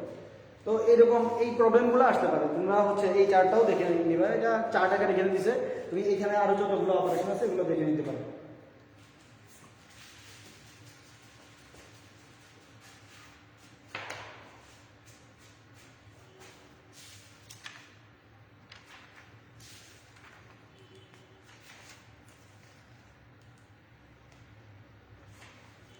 আচ্ছা, আরেকটা ইম্পর্টেন্ট টপিক আমি যেটা বলে যে ভেরিয়েবল ডিক্লারেশনের সময় যে তোমাদের কি কি ভেরিয়েবল ডিক্লারেশন করা যাবে, কোনটা কোনটা ভেরিয়েবল ডিক্লারেশন করা যাবে। তো ইন্ট লিখে তুমি যেমন এটা নিতে পারো না, যে একটা হচ্ছে তুমি ইন্টিজার নিতেছো, ওটা ভেরিয়েবলের নামটা দিলে ধরো 9 9 9, এই ভেরিয়েবলটা তুমি ডিক্লেয়ার করতে পারবে না। আমরা জানি যে ভেরিয়েবলের প্রথমেই হচ্ছে কি থাকতে পারবে না, একটা সংখ্যা থাকতে পারবে না। সো এটাও আমাদের কিছু নিয়মের মতো করে দিয়ে দিচ্ছে। এই নিয়মগুলো দেখবা কি কি আছে। আমরা জানি যে কিছু রিজার্ভ ওয়ার্ড আছে, ওই রিজার্ভ ওয়ার্ডগুলো নেওয়া যায় না। ভেরিয়েবলের ফার্স্টে তুমি কোনো কি নাম্বার দিতে পারবে না।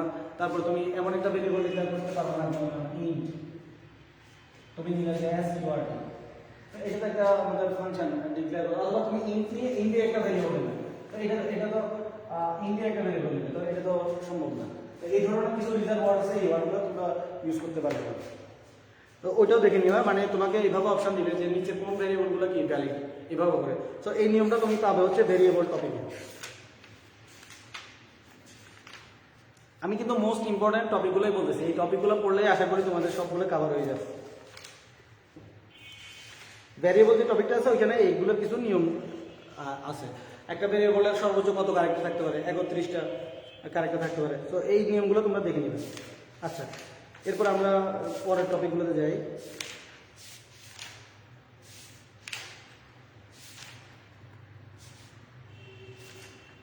এরপরে তোমাদের চলে আসছে হচ্ছে কন্ডিশনাল লজিক বা কন্ট্রোল সিস্টেম আর কি। কন্ডিশনাল লজিক কয় ধরনের আছে? ইফ আছে, এলস, ইফ এলস আছে, আর হচ্ছে এলস ইফ আছে। এইভাবে তোমাদের চারটা আছে, সুইচ আছে। তো এই চারটারই আমি বলবো না যে কোড শিখো, তোমরা কোডের আউটপুট বের করাটা আমি লাস্টের দিকে দেখাবো। আউটপুট বের করাটা শিখবা। আর এখানে কয় ধরনের আছে, এটা কোনটার অংশ, মানে তুমি যদি এইভাবে বলে যে এলসি কোন ধরনের অপারেশনের অংশ, তুমি হচ্ছে কন্ট্রোল ফ্লো, এই ধরনের যাতে বলতে পারো, এই ধরনের জিনিসগুলো দেখবে। কন্ট্রোল স্টেটমেন্ট, হ্যাঁ, বা কন্ট্রোল ফ্লো, এই জিনিসগুলো তুমি যাতে বলতে পারো। তো কোনটা কোন ধরনের মানে অপারেশন, এই জিনিসগুলো আমরা শিখবো।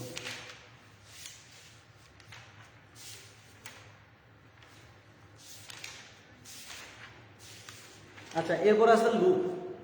সো লুপ কয় ধরনের, আমাদের বইতে যেগুলো আছে for loop, while loop, do while loop, আর একটা ডু আনটিল, এই ধরনের চারটা লুপের কথা সম্ভবত বলা হয়েছে। তো এটা কোন ধরনের অপারেশনের ভিতরে পড়ে, এই জিনিসগুলো যাতে আমরা জানি, ঠিক আছে, এগুলো আমরা দেখে নিব। দেন আমরা প্রোগ্রামের আউটপুট বের করাটা তো শিখবো আমরা এরপরে। তো এখানে আমরা যে বললাম যে আমাদের কি কি টপিক হলো তোমার যে কন্ট্রোল ফ্লো, এরপরে হচ্ছে কি লুপ কোন কোন ধরনের লুপ আছে এইগুলি। দেন হচ্ছে আমরা চলে যাব হচ্ছে ফাংশন।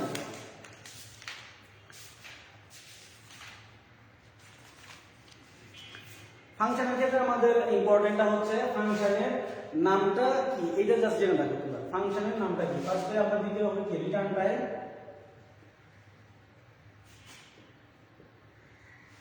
এরপরে আমাদের ফাংশনের নামটা দিতে হবে ফাংশন নেম।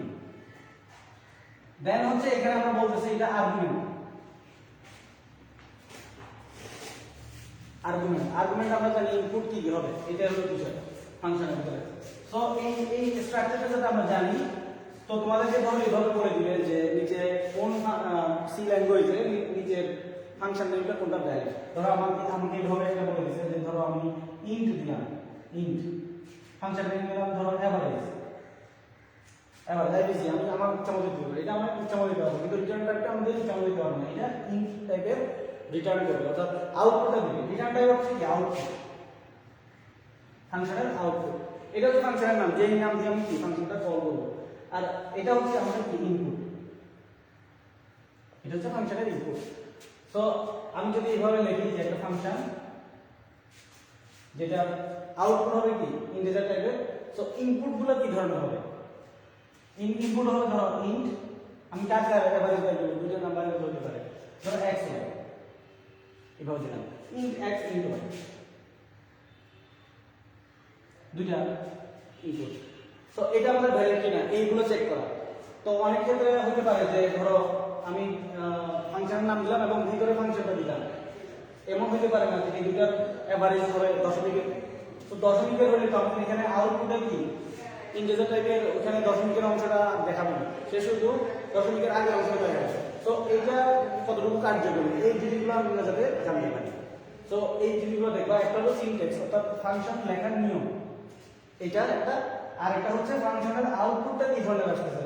যেমন আমি এখানে ভিতরে করতে পারি কি যে এভারেজটা কি করতে পারি যে a b g দিয়ে যে x প্লাস y ব্র্যাকেট দিয়ে আমি ডিভাইডেড বাই কতটুকু দিলাম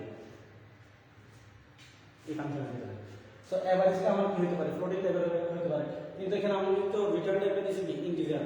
সো এটা আমাদের ভালো মতো কাজ করবে না। সো এইটা হচ্ছে আমাদের কি এই ধরনের ভুলকে কি বলা হয়, এটা কিন্তু সিনট্যাক্স কোনো ভুল নাই, এটা যদি আমি চিন্তা করি এটা সিনট্যাক্সের কোনো ভুল নাই, কিন্তু এটা লজিক্যালি ভুল আছে এটাতে। সো এই জিনিসগুলো যাতে আমরা বলতে পারি।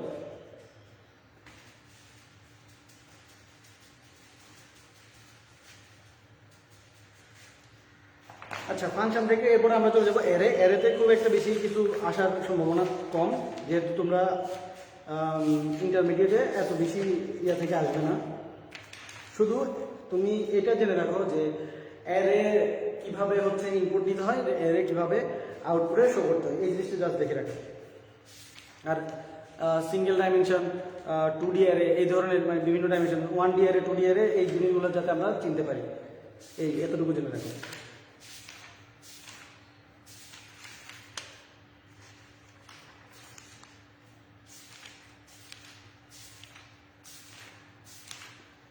আচ্ছা, এরপরে আমাদের যেটা আসতে পারে, যেটা আমার কাছে মনে হচ্ছে, সেটা হচ্ছে তোমাকে একটা ফাংশন দিয়ে দিল, এই ফাংশনের হচ্ছে আউটপুট কীরকম হবে এই ধরনের আসতে পারে। যেমন আমি এখান থেকে একটা ফাংশন না অ্যাকচুয়ালি মানে প্রোগ্রাম দিয়ে দিই, এই প্রোগ্রামের আউটপুটটা কী হবে এই ধরনের কিছু আমি দেখাতে পারি কিনা দেখি।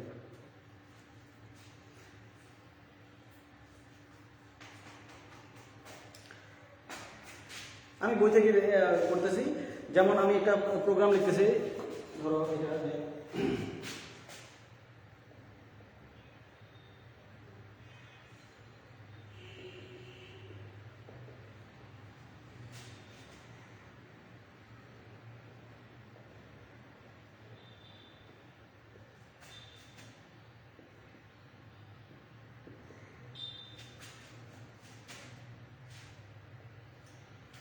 আচ্ছা, এখানে ফার্স্ট ডিক্লেয়ার লাগলে অ্যাড করে দিয়েছে, দেন হচ্ছে গ্লোবাল ভেরিয়েবল ডিক্লেয়ার করা হচ্ছে যে ইন্ট, সরি গ্লোবাল ভেরিয়েবল না, এটা ফাংশনকে হচ্ছে কল করা হচ্ছে ইন্ট।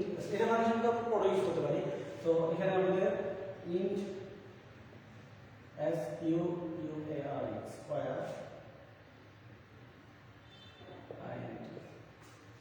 এটা একটা ফাংশন ডিক্লেয়ার করা হয়েছে, যেটা হচ্ছে তোমার কল করা হয়েছে, অ্যাকচুয়ালি ডিক্লেয়ার না, ডিক্লেয়ার। আচ্ছা, নিচে হচ্ছে আমাদের ফাংশনটা ইয়ে দিয়েছে, এখানে এটার সাথে করা যেতে পারতো, যাই হোক। তো আমি পুরো ফাংশনটা আগে কোডটা আগে বের করেছি, দেন আমি দেখাবো।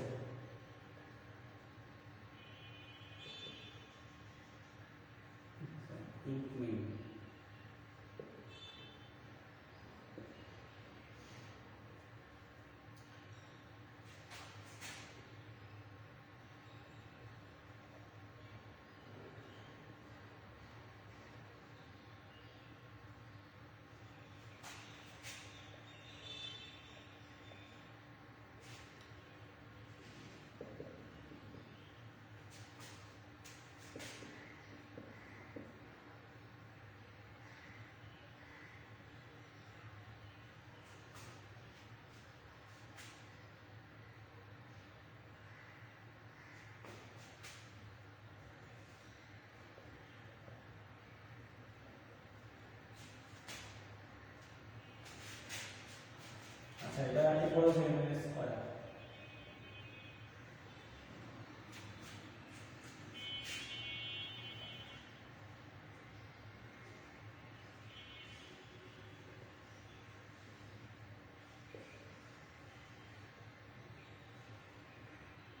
আচ্ছা, এদের মতো করে লিখতেছি, দেন হচ্ছে একটা ফর লুপ চালাইছে এবার।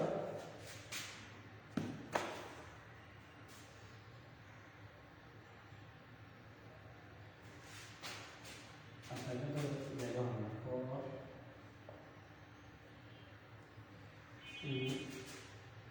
x equal to 1 x is less than equal n x plus plus, আচ্ছা, তারপর printf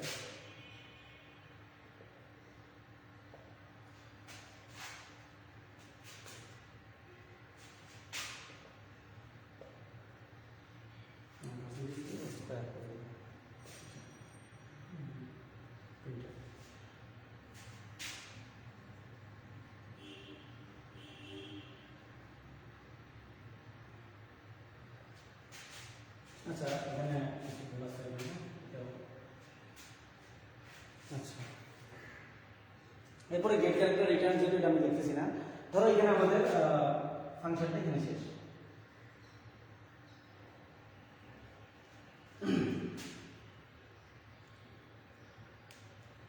আচ্ছা সরি এখানে হচ্ছে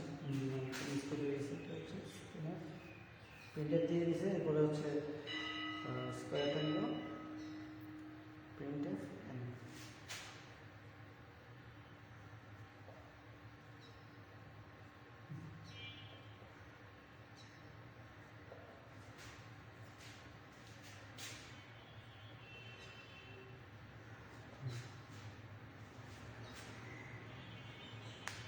আচ্ছা তো এখানে আমরা দেখতেছি যে ইউজার ডিফাইন্ড একটা ফাংশন আগে থেকে ওরা করে রাখছে এটা আমরা এখনো যা লিখি এখানে সো এখানে আসলে ফার্স্টলি আমরা হেডার ফাইলগুলো কি ইনক্লুড করে দিয়েছে দেন হচ্ছে ইউজার ডিফাইন্ড ফাংশন এটা হচ্ছে আমাদের কি ফাংশন যেটা আমরা ইউজ করব আর কি আগে থেকে এটা করা আছে ইউজার ডিফাইন্ড কি আমি নিজে একটা ফাংশন তৈরি করে দিলাম মানে এই যে হেডার ফাইলগুলোতে এটা না এটা আমি বানাইছি যাতে আমি পরে ইউজ করতে পারি তারপর কি করব এখানে মেইন ফাংশন শুরু হয় ইনক্লুড দিয়ে দেন হচ্ছে ভেরিয়েবল ডিক্লেয়ার করলো এখানে চাইছে কি চাইছে হচ্ছে তোমার একটা যদি ধরো তুমি 10 দিলা এখানে 10 দিলে ওরা হচ্ছে 1 থেকে 10 পর্যন্ত কি করবে এটা স্কয়ার দেবে মানে এখানে রিকোয়ারমেন্টটা কি রিকোয়ারমেন্টটা হচ্ছে তুমি যদি n নাম্বারটা তুমি দিয়ে দাও স্ক্যানে দিয়ে যে নাম্বারটা দিচ্ছে এটা যদি তুমি দিয়ে দাও 10 যদি দাও তাহলে তোমাকে আউটপুট তুমি যাচ্ছ 1 দিবে সেই কাজ করবে না 1 তারপর হচ্ছে 10 দিলে 1 থেকে 10 পর্যন্ত যাবে সবার কি স্কয়ার দেখাবে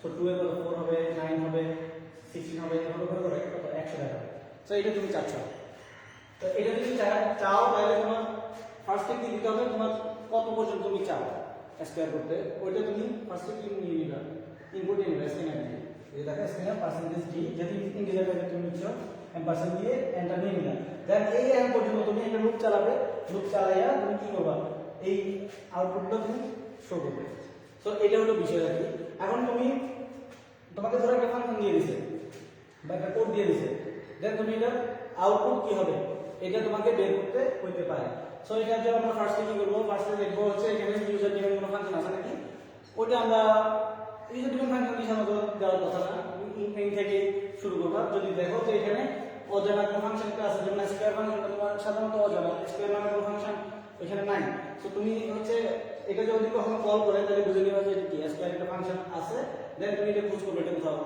এটা ডিফাইন করছে নাকি দেন ফার্স্টে এটা কি আমাদের আউটপুট বের করার যে প্রসেস সেটা আমাদের কি করতে হবে ফার্স্টে যে ভেরিয়েবল কি এটা দেখা দেন হচ্ছে কি এখানে সম্ভবত যদি দেখে দেওয়া যায় কি enter total number of total number you want to square আমরা enter the number you want to square তাহলে যদি একটা যদি চাও সেক্ষেত্রে তারপর যে স্ক্যানার দিয়ে তুমি কি নিতেছো ইনপুটটা নিতেছো দেন তুমি n একটা পাইলে ধরো এটা 10 হলো n এর ভ্যালু ওরা দেয় নাই বাট যদি দিয়ে থাকে দেন তুমি হচ্ছে এটা বের করতে পারবে এটাও করে দেয়া থাকতে পারে দেন হচ্ছে একটা লুপ চালাবে লুপ চালিয়ে আমরা দেখব যে আউটপুটগুলো কি কি আসতে পারে আমরা দেখতেছি লুপের ভিতরে কন্ডিশন কি দিছে যে লুপ চালাবে কোন ভেরিয়েবল এই ভেরিয়েবলটা যেটা হচ্ছে আমাদের লুপের যে ভেরিয়েবল এই ভেরিয়েবলটা এই লুপের বাইরে কোনো অস্তিত্ব নেই এটা হচ্ছে একটা লোকাল ভেরিয়েবল দেন হচ্ছে এটা হচ্ছে আমাদের কন্ডিশনটা লুপটা এতক্ষণ চলবে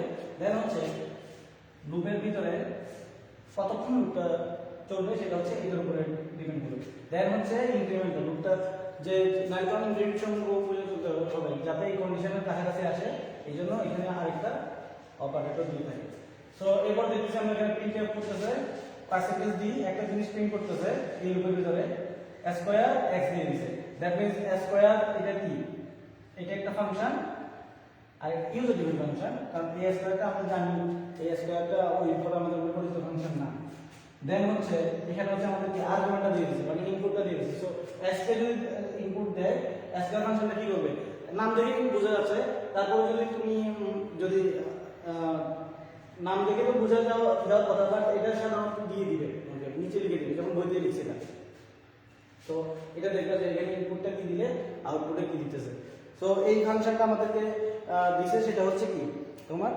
যদি এখানে যদি ইনপুট x দাও আউটপুটটা দিবে এইভাবে যে রিটার্ন দিয়ে আছে রিটার্ন হচ্ছে x ইন্টু x বা y ইন্টু y এইভাবে দিয়ে আসছে মানে এটা আউটপুট হিসেবে স্কয়ার ফাংশনটার আউটপুট হিসেবে। সো এখান থেকে তাহলে আমরা স্কয়ারটা পাচ্ছি। দেন হচ্ছে আমরা প্রিন্ট করব এই এই যে স্কয়ার থেকে যেটা পাইলাম সেটাকে আমরা কি করব প্রিন্ট করে দিব এটা ফিগার দিয়ে। দেন আমরা একটা করে নতুন লাইন এখানে প্রিন্ট করব। এটা জাস্ট মানে সুন্দর মতো দেখানোর জন্য। সো এটার আউটপুটটা কি হবে যদি আউটপুট দিতে যায় তাহলে এটা আমরা আউটপুট কি পাবো যদি আমি n সমান যদি কত 5 দেই তাহলে আউটপুটে এটা কি হবে 1 4 9 16 25 এর মধ্যে। তো আমাদের যদি একটা কোড দেওয়া থাকে আমরা আশা করি এটা আউটপুটটা লিখতে পারবো।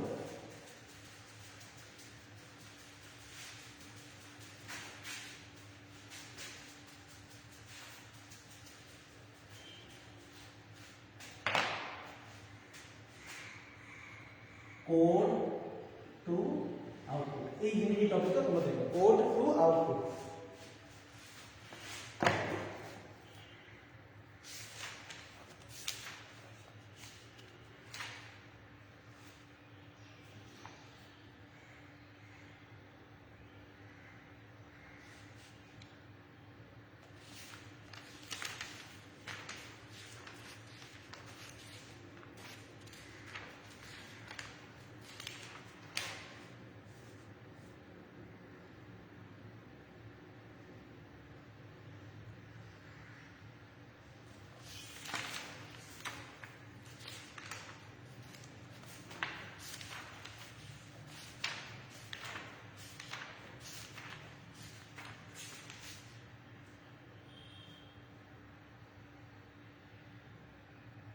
আচ্ছা আমরা আরেকটা কোড টু আউটপুটের আরেকটা উদাহরণ দেখি। ছোট একটা কোড দিচ্ছে আজকে ছোট করে আসবে।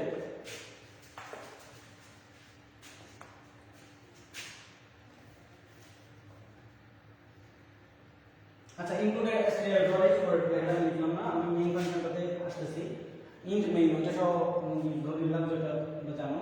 দেন ধরো আসবে ইন্ট নাম আই ফ্যাক্ট ফ্যাক্ট সমান আমাদের বলে দিছে কত 1।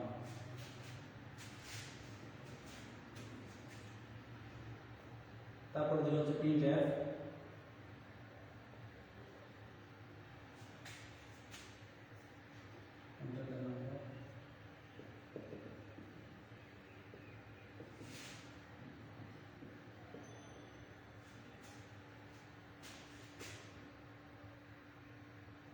এখানে বলে দিচ্ছে যে পজিটিভ ইন্টিজার যাতে আমরা ইনপুটটা ঠিক করে দিই যে পজিটিভ ইন্টিজার পজ ইন্ট।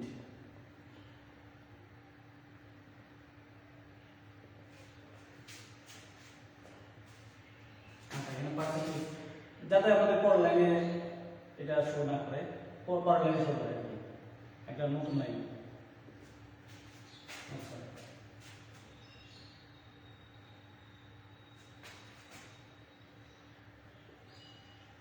আচ্ছা ইন্টিজার যেহেতু দিচ্ছে সো এটাকে কি দিয়ে দিবে পার্সেন্টেজ ডি দিয়ে দিবে। এরপর হচ্ছে কি অ্যাম্পারস্যান্ড দিয়ে হচ্ছে এন্টার দ্য নাম্বার ইউ হচ্ছে 1 2 ফ্যাক্ট আর কি একটা পজিটিভ নাম্বার এটা অ্যাকচুয়ালি ফ্যাক্টরিয়াল বের করবে। আমি হচ্ছে আউটপুট আগে থেকে বলতে চাচ্ছি না। সো এটা হচ্ছে আমাদের একটা কি নিচ্ছে একটা নাম্বার ইনপুট নিচ্ছে।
প্রোগ্রামে প্রথমে কি ইন্টিজার ডিক্লেয়ার করেছে কি নাম্বার নাম আই এবং হচ্ছে কি ফ্যাক্টরিয়ালটাকে অ্যাসাইন করা হয়েছে কত 1 দিয়ে। এরপর বললো যে please enter a positive number. So একটা পজিটিভ নাম্বার তুমি ইনপুট দিলা, তো তোমাকে বলে দিলো ধরো নাম্বারটা তোমাকে দিছে, আউটপুট যদি যাই দিতে হবে যে কোড থেকে আউটপুট আসবে। সো নাম্বারটা ধরো বলে দিয়েছে প্রশ্নে যে নাম ইকুয়াল টু 5। দেন তুমি দেখলা আচ্ছা মনে হয় যে এটা 5 আছে, দেন i সমান 5। তাহলে i এর মান কত এখন এই জায়গায় এসে i এর মান কত হইছে 5 হইছে, আর নাম্বার মান কত হইছে 5 হইছে। দেন একটা while লুপ চালাইছে, সেটাতে এখানে কি কন্ডিশন দিয়ে দেওয়া থাকে এবং লাস্টে কি ইনপুট দেওয়া থাকে। সো while লুপে দেখো while লুপটা কত চলবে i এর মান যদি 5 হয়, সো লুপটা কত চলবে i এর মান যতক্ষণ কত থেকে বড় থাকবে 1 থেকে বড় থাকবে ততক্ষণ কি 1 থেকে বড় বা কি সমান থাকবে। অর্থাৎ তোমার i এর মান যখন 5 এর জন্য একবার লুপটা চলবে, 4 এর জন্য চলবে, 3 এর জন্য চলবে, 2 এর জন্য চলবে, 1 এর জন্য চলবে, কারণ গ্রেটার দ্যান ইকুয়াল দেওয়া আছে। সো লুপটা করার জন্য 5 বার চলবে। এইভাবে মানে প্রোগ্রামের আউটপুট এইভাবে প্রতি লাইন এভাবে বের করতে হবে। দেন হচ্ছে আমরা জানবো যে এটা 5 বার চলবে। এখন দেখো লুপের ভিতরে কি করতেছে, লুপের ভিতরে করতেছে কি ফ্যাক্ট সমান লিখছে, ফ্যাক্টের মান কত, ফ্যাক্টের মান 1 দিয়ে দিছে আগে থেকে। সো ফ্যাক্ট সমান লিখছে ফ্যাক্ট ইনটু i, সরি 1 লিখে দিছে ফ্যাক্ট ইনটু i দিবে। সো ফ্যাক্টর মান হচ্ছে 1, তাহলে 1 ইনটু 5 তাহলে কত হবে 1 ইনটু ফ্যাক্টর মান হচ্ছে 1 ইনটু 5 হবে। দেন i এর মান কত হয়ে যাবে 1 কমে যাবে। এরপর আবার লুপটা চলবে, তাহলে এখানে কত পাবো না 5 পাবো। এরপরে আবার লুপ চলে i এর মান কত হয়ে যাবে 4 হয়ে যাবে, কারণ কি এখানে i মাইনাস মানে দেওয়া আছে তাই না, i মাইনাস মানে কত 1 কমে যাবে। সো 1 কমে গিয়ে কত হয়ে যাবে 4 হয়ে যাবে। দেন 4 যদি আসে এখানে এই কন্ডিশনটা চেক করবে আগে 4 হইছে, দেন লুপটা চলবে কিনা। তুমি আগেই সব কয়বার লুপ চলবে এটা বের করে রাখতে পারো, অথবা তুমি বারবার বুঝতে হবে। তাহলে এখন তোমাকে আর ভাবা লাগবে না যে 4 এর জন্য চলবে এটা আমি জানি। সো এখানে আবার আসবে এবং ফ্যাক্টর মান কত হবে এবার, আর এখন ফ্যাক্টর মান কত, এখন ফ্যাক্টর মান হচ্ছে 5, i এর মান এখন কত হয়ে গেছে 4 হয়ে গেছে। দেন এখন তাহলে ফ্যাক্টর মান কত হবে 5 ইনটু কত 4, কারণ এখানে কি আছে ফ্যাক্টর মান 5 ইনটু i এর মান 4, ফ্যাক্টর মান আগের বার যত ছিল সেটা এখন রয়ে গেছে। সো কি হবে 20 হবে আর কি, এখানে 20 হবে। আচ্ছা 20 না আমরা একটু বুঝে রাখি। দেন হচ্ছে এইভাবে আবার চলতে লাগবে, কয়বার চলবে একবার চলার পরে এই এত আসছে, একবার চলার পরে সরি দুইবার চলার পরে দুইবার, সো 5 বার চললে কত আসবে টোটাল 5 বার চলবে, দুইবার জন্য 2 আসছে, দেন 5 বার জন্য কয়টা আসবে 3 গুণ 2 গুণ 1। এভাবে তোমরা দ্রুত আউটপুটটা বের করে ফেলবে। 5 বার লুপ চললে দেন এটা কত আসবে, মানে এটা সিকোয়েন্স যদি পেয়ে যাও দেন এটা সমান কত আমরা জানি 120। এটা অ্যাকচুয়ালি ফ্যাক্টরিয়াল বের করা সূত্র আছে, factorial f a c t, fact মানে আসলে ফ্যাক্টরিয়াল, যেটা হচ্ছে 5 এর পরে একটা কি দিয়ে তোমার যেটা হচ্ছে বাংলাতে বলে না আশ্চর্য চিহ্ন, ইংরেজিটা ঠিক মনে হচ্ছে না। সো এটা মানে হচ্ছে কত 5 ইনটু 3 ইনটু 2 ইনটু 1। সো এটাই পাচ্ছ তুমি। দেন এই লুপটা তো শেষ, কারণ 5 বার আমি বলছি যে 5 বার লুপটা চলবে। দেন এই লুপ থেকে সে বের হয়ে যাবে, কারণ এই কন্ডিশনটা যখন কি আর ফুলফিল করবে না, i এর মানটা কত 0 হয়ে যাবে। দেন লুপটা আর কাজ করবে না। সো প্রিন্টএফ বুঝি এখানে আমি যে ডট দিয়েছি যাতে ফ্যাক্টরিয়াল লিখতে তুমি বুঝে যাবে এটা কত। সো এখানে এটা ছিল আসলে ফ্যাক্টরিয়াল তোমার আউটপুট যদি দেয় সেক্ষেত্রে যদি আউটপুট বের করতে দেয় এখানে ওভাবে ডিরেকশন দেওয়া থাকবে না। সো ফ্যাক্ট অফ 5 এখানে আমরা n এর মান কত দিয়েছি 5 দিয়েছি, কারণ এই নাম্বারটা এখানে দিয়েছি। সো 5 ফ্যাক্টরিয়াল 5 সমান এখান থেকে এই যে ফ্যাক্টরিয়াল মানটা কত 20 120 দেখা যাচ্ছে। সো এটার আউটপুট কত 120। তো এইভাবে আউটপুটটা বের করতে হয়, তুমি লাইন বাই লাইন হিসাব করে করে বের করতে হবে। তো আউটপুট যদি তোমাকে কোড থেকে বের করতে বলে তাহলে তুমি একটা জিনিস আমরা যেটা শিখলাম যেটা হলো আমরা লুপ সংখ্যা বের করে ফেলাটা একটা ইম্পর্টেন্ট, যাতে আমরা খুব সহজে দ্রুত আউটপুটটা পেয়ে যাই।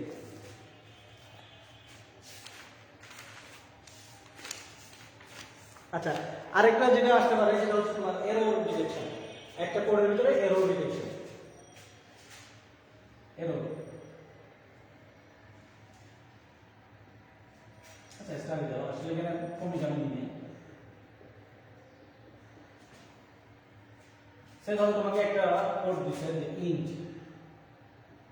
আই জে কে তারপরে হচ্ছে প্রিন্ট দিল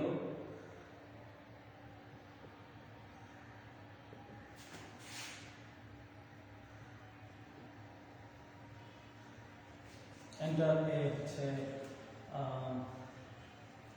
এন্টার এ ধরো এখানে ক্যারেক্টার চলে যাবে আসলে তুমি যেটা হচ্ছে দেখে আমরা একটু ইয়ে করে দেই মানে যাতে না বোঝা যায় এরকম যে ধরো এন্টার এ নাম্বার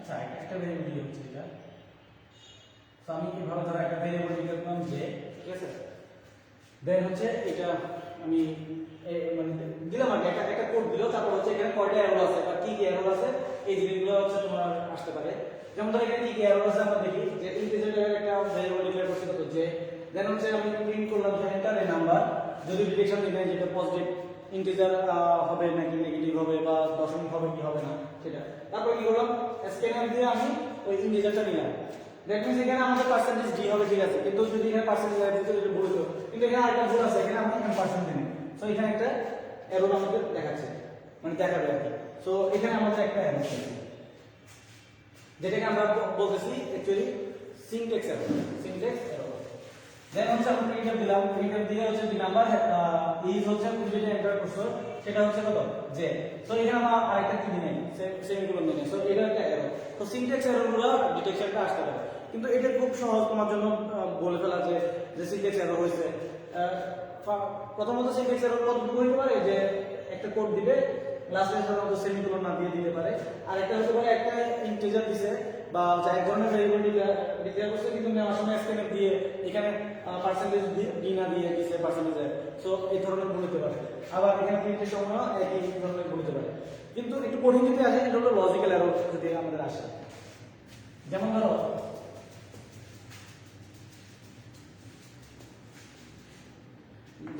আমরা বলতে পারি যে তিনটা নাম্বার ধরো আমাদেরকে দিবে কোন নাম্বারটা সবচেয়ে বড় এটা আমরা বের করব সেক্ষেত্রে আমাদের ধরো কিভাবে বলা যায় ইন্ট এ বি সি আচ্ছা আমি এখানে ডিরেকশন দিলাম ধরো প্রিন্টে যে এন্টার 3 নাম্বার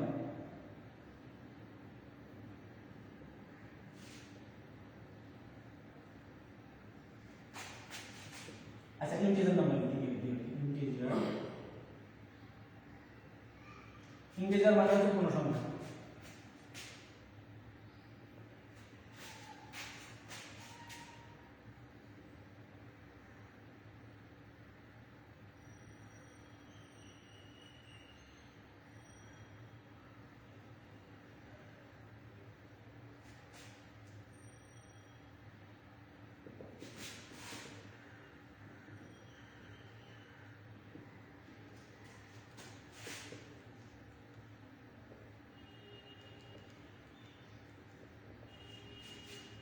আচ্ছা আমি দিলাম এখন আমি চাচ্ছি যে এই তিনটার ভিতরে সবচেয়ে বড় নাম্বার কোনটা সেটা প্রিন্ট করতে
দেন রিটার্ন দিয়ে হচ্ছে 0 ইনটু ধরো। তাহলে এইটাতে আমরা চাচ্ছি কি তিনটা ভ্যারিয়েবলের ভিতরে সবচেয়ে বড় যেটা সেটা আমরা বের করতে। তো আমি যেখানে দিলাম যে ফার্স্টে তিনটা আমরা ভ্যারিয়েবল নিব, যে ইন্টিজার তিনটা ইনপুট নিয়ে নিব, স্ক্যানার দিয়ে নিয়ে নিলাম এগুলো। এখানে সিনট্যাক্স এররের কথা আমি বলতেছি না, সিনট্যাক্স এর উপরে কিন্তু করা হচ্ছে। সো তিনটা ভ্যারিয়েবল নিয়ে নিলাম। আমার লজিকটা কি, আমার যদি তিনটা যদি ভ্যারিয়েবল থাকে, ধরো 2 এর মান ধরো কত 2, b এর মান ধরো কত 5, c এর মান ধরো হচ্ছে 3। আচ্ছা, দেন এখানে আমরা চাচ্ছি যে এখানে আউটপুট হিসেবে কি আসবে, টেস্ট করার সময় যে আউটপুট হিসেবে আমাদের কি আসবে 5 আসবে। কিন্তু এই ফাংশনটা যদি রান করে দেখা যাবে এখানে 5 আসবে না। কেন? যেমন ধরো আমরা যদি ইফ করি a হচ্ছে b এবং c থেকে যদি বড় হয়, এন্ড দিছে, এন্ড মানে হচ্ছে কি দুইটা কন্ডিশনে আমাদের এখানে ফুলফিল করতে হবে। সো a যদি হচ্ছে b এবং c থেকে বড় হয় দেন হচ্ছে a প্রিন্ট করবে। কিন্তু এই ক্ষেত্রে এই জিনিসটা হচ্ছে খাটতেছে না। দেখো a হচ্ছে এখানে c এবং b থেকে কি বড় না, b থেকে হচ্ছে ছোট। তাইলে আমাদের এখানে প্রিন্ট কি d আসবে না, প্রিন্ট পার্সেন্টেজ দিলে a আসবে না। সো এলসিপি ঢুকবে, এলসিপি ঢুকবে। দেখো এখানে আমি একটা লজিক্যাল এরর বলছি, সেটা হচ্ছে কি, দেখো আমি বলছি যে এটার মধ্যে কন্ডিশনটা অর্থাৎ b যদি a এবং c থেকে যদি কি হয় বড় হয় তাহলে হচ্ছে এটা প্রিন্ট করা যাবে। কিন্তু আমি এখানে দিয়ে দিলাম কি, এখানে ছোট দিয়ে দিয়েছি। সো এইভাবে ভিতরে ঢুকে তোমাকে দেখতে হবে আসলে কন্ডিশনগুলো ঠিকমতো আছে কিনা। তো আবার যদি তুমি এখানে ধরো ইকুয়াল দিয়ে দিছে বা হচ্ছে গ্রেটার দেন দিছে, তাও কিন্তু এটা সম্ভব না। সো এইভাবে তুমি দেখতে পারো। আরেকটা ধরো আরেকটা এরর আছে, আমরা জানি যে run time error. So run time এররটাতে যেটা হয় সেটা হচ্ছে তোমার যদি কোনো একটা ভ্যারিয়েবলকে 0 দিয়ে ভাগ করা অথবা কি জটিল সংখ্যা চলে আসার মতো, অর্থাৎ রুট করা নেগেটিভ সাইনের এই ধরনের ভুল যদি হয় সেগুলো করতে আমরা কি রান টাইম এরর। আচ্ছা, আরেকটা এরর হতে পারে সেটা হচ্ছে তোমার ইনফিনিট লুপ ক্রিয়েট করতে পারে, অর্থাৎ একটা লুপ অসংখ্যবার চলবে এরকম হতে পারে। যেমন ধরো আমরা একটা উদাহরণ দেখি, এটা হচ্ছে এরর ডিটেকশনের ভিতরে করতেছে ইনফিনিট লুপ।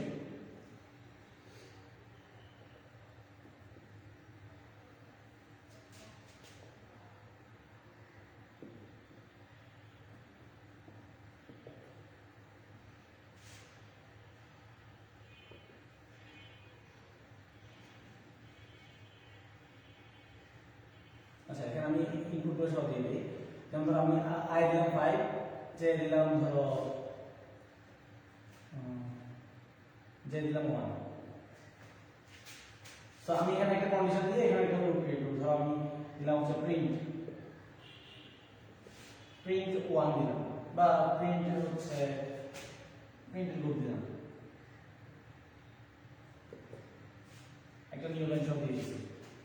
এখানে কন্ডিশনটা দিলাম কতক্ষণ ধরে লুপটা চলবে, যতক্ষণ জে এর মান থেকে আই এর মান বড় হবে। এবং এখানে দিয়ে দিলাম যে আই প্লাস প্লাস, অর্থাৎ আই এর মান আরো বাড়তে থাকবে। দেখো এটা এই কোডটা যদি আমরা রান করি দেখা যাবে যে এই যে ইন্টিজার হচ্ছে আই এবং জে দুটো দিলাম, সেখানে হচ্ছে দুটো ভ্যালু আমরা আগে দিয়ে দিয়েছি। সেটা হচ্ছে আচ্ছা এটা 0 দিলে হবে, মানে এটা 0 দিলে হবে। 0 আছে আই এর ভ্যালু আর জে এর ভ্যালু ধরো 1 আছে। দেন এই লুপটা চালানোর চেষ্টা করছি, ঠিক আছে? চালানোর চেষ্টা করলে হয় এখানে প্রথমে আপনি কন্ডিশনটা দেখবেন। তো কন্ডিশন দেখলে দেখা যাচ্ছে এখানে লুপের ভিতরে কি ঢুকবে না, কারণ কি আইটা জে থেকে কি হচ্ছে এটা ছোট হচ্ছে। কিন্তু যদি আমরা এটা ধরো আমি 5 দিই, আগে দিয়েছিলাম, সো 5 যদি দিই তখন দেখা যাবে জে থেকে আইটা হচ্ছে বড়, দেন এই লুপটা চালু হবে। এখন দেখা গেল লুপের ভিতরে যখন ঢুকবে তখন আই এর ভ্যালু কি বাড়তেই থাকবে, অর্থাৎ এখানে প্রথমবার যখন লুপ চালু হবে কত হবে 6 হবে, দেন হবে 7, দেন হবে 8, এভাবে বাড়তে থাকবে। তো দেখা গেল এই যে কন্ডিশনটা এর পরবর্তী যতগুলো কেস আছে সবগুলোর জন্য কন্ডিশনটা কি ফুলফিল করবে। তাহলে এই কন্ডিশনের ক্ষেত্রে আমরা দেখতেছি যে প্রতিবারে যদি ফুলফিল করে, মানে এই লুপটা যদি এক্সিকিউট হয় দেন হচ্ছে এটার ভ্যালু বাড়তে থাকবে। সো এভাবে যদি আমরা বারবার করতে থাকি এই লুপটাই কখনো বের হবে না। সো এটা হচ্ছে আমাদের কি ইনফিনিট লুপ, মানে এটা বারবার প্রিন্ট, তোমাকে অলওয়েজ প্রিন্ট, এই যে লুপ লুপ কথাটা প্রিন্ট হতে থাকবে, লুপ লুপ। এটা আউটপুটটা কি যে প্রিন্ট, আমি এখানে কোনো কিছু অপারেশন করে না, শুধু প্রিন্ট করতে থাকবে। সো এখানে হচ্ছে কি প্রিন্ট করার জন্য দিছি, দেন এটা লুপ লুপ ইনফিনিট সববার হতে থাকবে, কম্পিউটার হ্যাং করবে। আসল কথা হচ্ছে এটা এক পর্যায়ে মেমরি মানে রান আউট হয়ে যাবে, দেন হচ্ছে কি এটা হ্যাং করবে। তো এই ক্যারেক্টার যাতে ক্রিয়েট না হয়, সো এইটা আমরা জাস্ট জেনে রাখি ইনফিনিট লুপ বলতে একটা বিষয় আছে। আচ্ছা, আরেকটা জিনিস এখানে আমার মনে আসছে, সেটা হলো তোমার হচ্ছে যদি y যদি কোনো পজিটিভ নাম্বার দেয় y 1 বা 2 যদি কোনো পজিটিভ নাম্বার দেয় দেন এই লুপটা অলওয়েজ কি মানে সত্যি এটা ধরে কাজ করে। যেমন ধরো তুমি এখানে প্রিন্ট দাও, প্রিন্ট ধরো তুমি দিলা a, নিউ লাইনে ধরো দিলা, ঠিক আছে,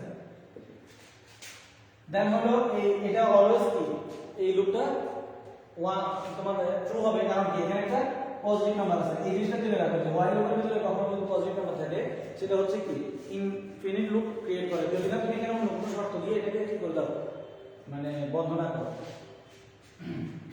যেমন এটাকে তুমি করতে পারো যে এটা তুমি i প্লাস প্লাস দিলা, ঠিক আছে, দেন এখানে যে একটা যদি কন্ডিশন দিয়ে দাও তখন এটা কি হয়ে যাবে লুপটা অফ হবে।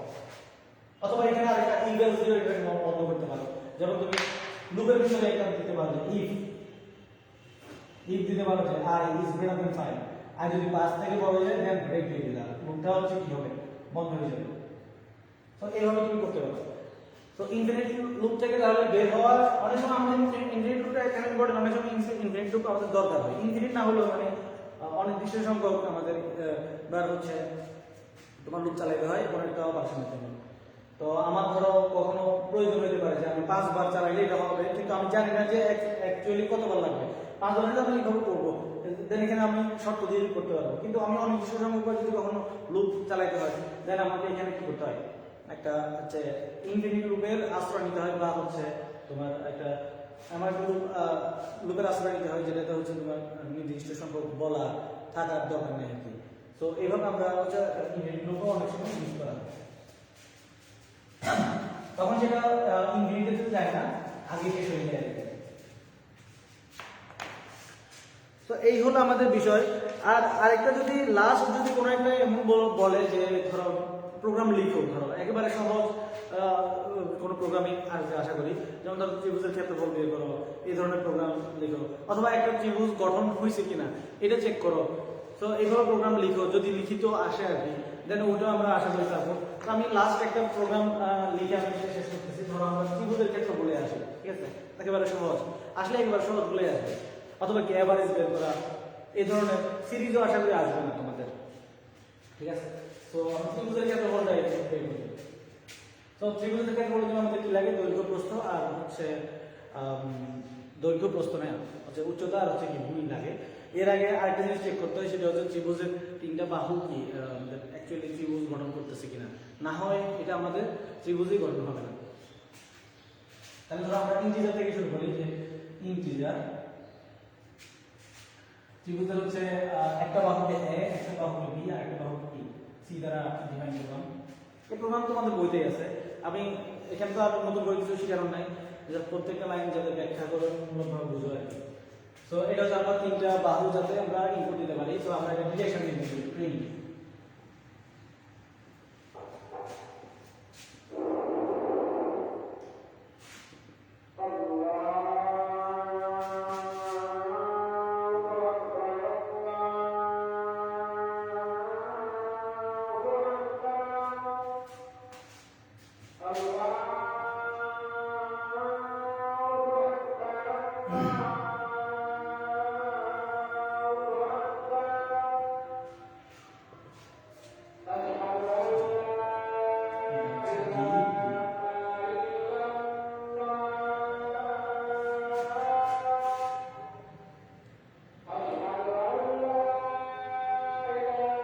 এই জিনিসটা তোমরা সবাই জানো, এটা আমি বুঝতেছি না। দেন হচ্ছে আমরা চেক করব হচ্ছে এটা ত্রিভুজ আসলে গঠিত হয়েছে কিনা ওটা, দেন হচ্ছে আমরা কি এটা ক্ষেত্রফল বের করব। তো এখানে আমাদের ত্রিভুজ কখন কখন গঠিত হয় না আমরা জানি, ত্রিভুজ 3 সময়ে হচ্ছে গঠিত হয় না। এক হচ্ছে যে কোনো দুই বাহুর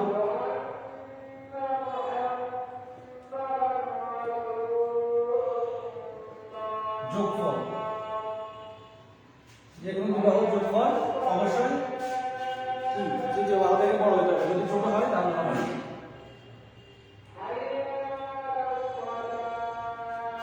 আচ্ছা যোগফল তৃতীয় বাহু থেকে হচ্ছে আমাদের ছোট হতে হবে, যদি ছোট হয় তাহলে আমাদের ত্রিভুজ গঠিত হয় না, মানে আসলে গঠিত হলে বড় হতে হবে। দেন হচ্ছে কোন বাহুই কি হতে হবে না, হতে পারে না, জিরো হতে পারবে না।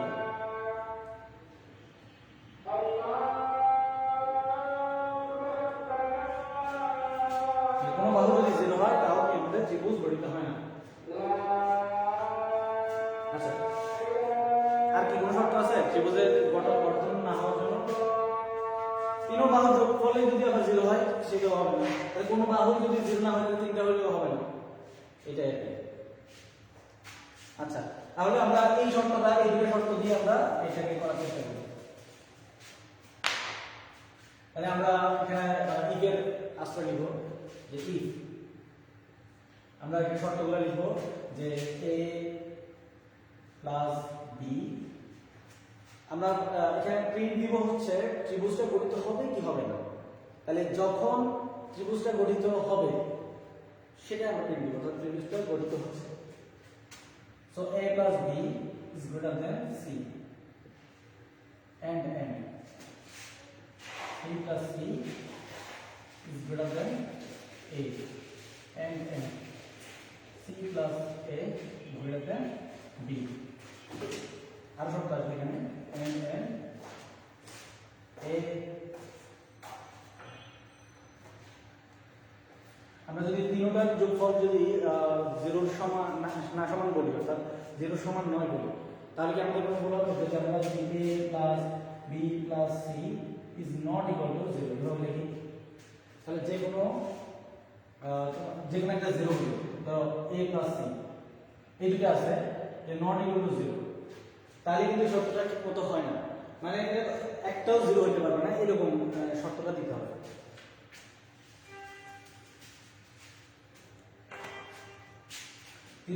তিনোটা যদি 0 হয়, এটা সমস্যা কি, যেটা যে দিছি সেটা তো হচ্ছে তোমার তিনোটা 0 হলে তখন এটা আমাদের করতে হবে, কিন্তু তিনোটা আমাদের তো 0 হবে না, অনেক সময় তো একটা বড় একটা ছোট হতে পারে। দ্যাট মিন্স আমাদেরকে দিতে হবে যে a is not equal to 0 and b is not equal to কত 0 and c is not equal to 0, দেন এই কন্ট্রোল ফ্লোটা কাজ করবে, দেন এই পরেরটাতে আসবে, নাহলে এই বক্সের ভিতরে যেটা আছে না এটা কাজ করবে না। সো এটা আমরা কি লিখতে পারি যে প্রিন্ট, অর্থাৎ এই সবগুলো শর্ত মানলে তো ত্রিভুজ হবে, তাহলে হচ্ছে আমাদের যেন প্রিন্ট দিব, প্রিন্ট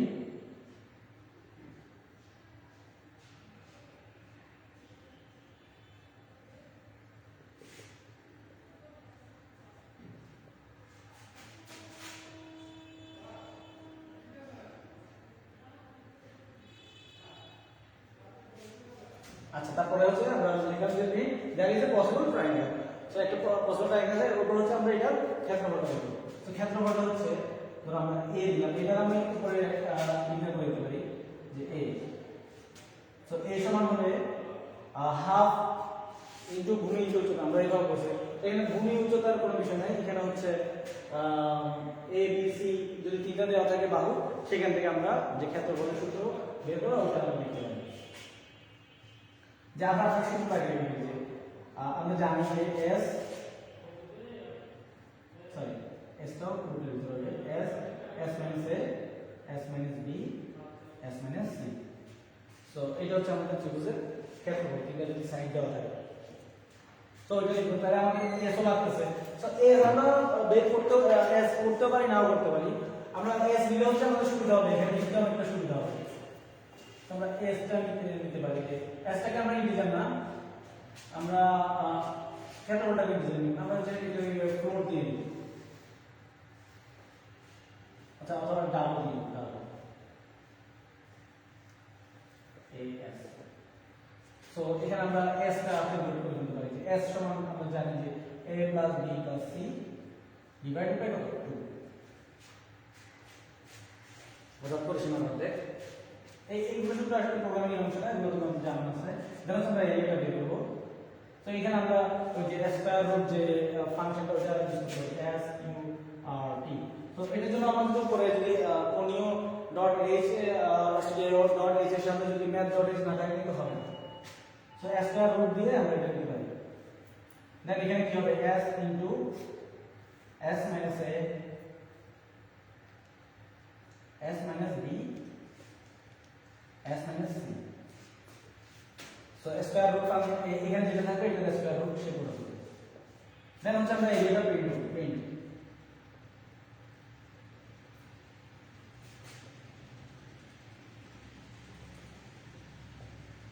পার্সেন্টেজ কিন্তু এর এর ডাবল।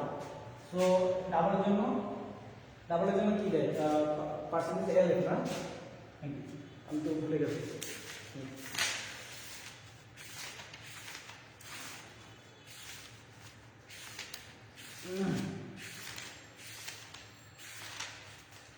প্রোগ্রামিং হচ্ছে করার জিনিস মানে ওরকম শেখার জিনিস না তোমরা হচ্ছে যদি প্র্যাকটিস করতে পারো দেন আগাইতে পারবে ডাবল হচ্ছে এফ আর কি এফ ফ্লোট হচ্ছে এলএফ দিয়ে হচ্ছে আমাদের লং ফ্লোট বোঝায় তো ডাবল হচ্ছে এফ এফ তো এটা আমরা কি এফ দিয়ে প্রিন্ট করে দিব তো এই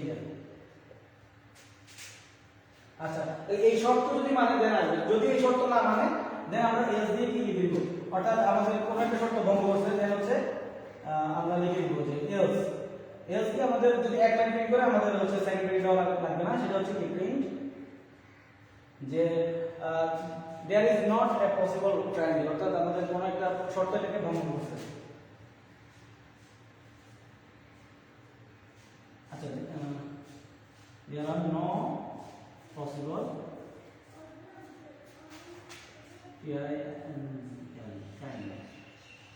সো এটা আমরা তখন প্রিন্ট হয়ে যাবে তো এইটা হচ্ছে আমরা কন্ট্রোল করতে করতে পারি এরপরে যদি তোমার আরো কোনো শর্ত দেওয়া থাকে বা আরো কোনো কিছু বের করা থাকে আমাদের পরিচালনা বের করতে গেলে সেটা আমরা এখানে অন্য একটা ভেরিয়েবল নিয়ে করতে পারি তো তোমাদের আসলে প্রোগ্রাম জেনারেট করা আশা করি আসবে না প্রোগ্রামের আউটপুট বের করা আসবে আশা করি যদি এমসিকিউ হয় প্রোগ্রামের আউটপুট বের করা আসবে সিনট্যাক্স এরর লজিক্যাল এরর এগুলো তোমরা একটু শেখার চেষ্টা করবে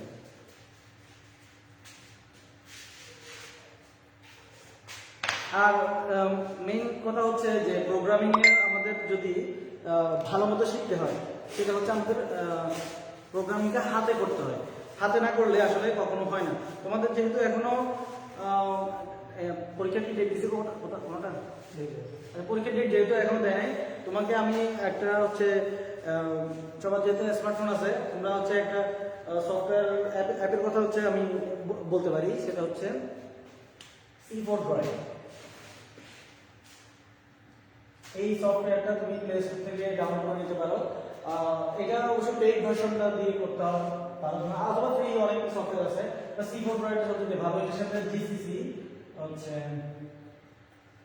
জিসিসি এটাও তুমি এটা হচ্ছে এটা হচ্ছে মূলত কম্পাইলার আর এটা হচ্ছে তোমাকে অ্যান্ড্রয়েড আইডিটা দেয় তোমাকে হচ্ছে অ্যান্ড্রয়েড দেয় সো এইটাই তোমাকে কম্পাইল করে তোমাকে সি প্রোগ্রাম রান করে দেখাবে এটা এই দুটো মিলায় তোমরা হচ্ছে এই দুটো মিলায় এটা তোমার মূলত কম্পাইলার এটাতে তুমি কোড করবা এটা কম্পাইল করে তোমাকে দেখাবে তো এটা তুমি প্লে স্টোরে হয়তো বা তুমি এটা পাবে না পেইড ভার্সনটা পাবে না তুমি এমনি নেটে সার্চ দিলে অসংখ্য ওয়েবসাইট আছে যেখানে এগুলো হচ্ছে পেইড ভার্সনটাই তোমাকে দিয়ে দিবে আর কি ওরা এটাতে তোমরা বারবার প্র্যাকটিস করে করে শিখতে পারো তো আমি তোমাদেরকে বলবো যে কোন কোন টপিকগুলো লাস্টে যেগুলো তোমরা এই যে কোড করে করে শিখে যাতে তোমরা আগাইতে পারো এবং তুমি বারবার কোড করলে যাতে যদি তোমার ভুল হয় দেন তুমি এই জিনিসগুলো দেখবে যে তোমার মাথায় পার্মানেন্ট হয়ে যাবে এবং তুমি পরীক্ষার হলে তোমার যদি সিনট্যাক্স এরর বা লজিক্যাল এরর এগুলো খুব সহজে তুমি আয়ত্ত করতে পারবে আর কি তোমাকে সবচেয়ে তোমাদের ইম্পর্টেন্ট যে টপিকটা আমি বলি সেটা হচ্ছে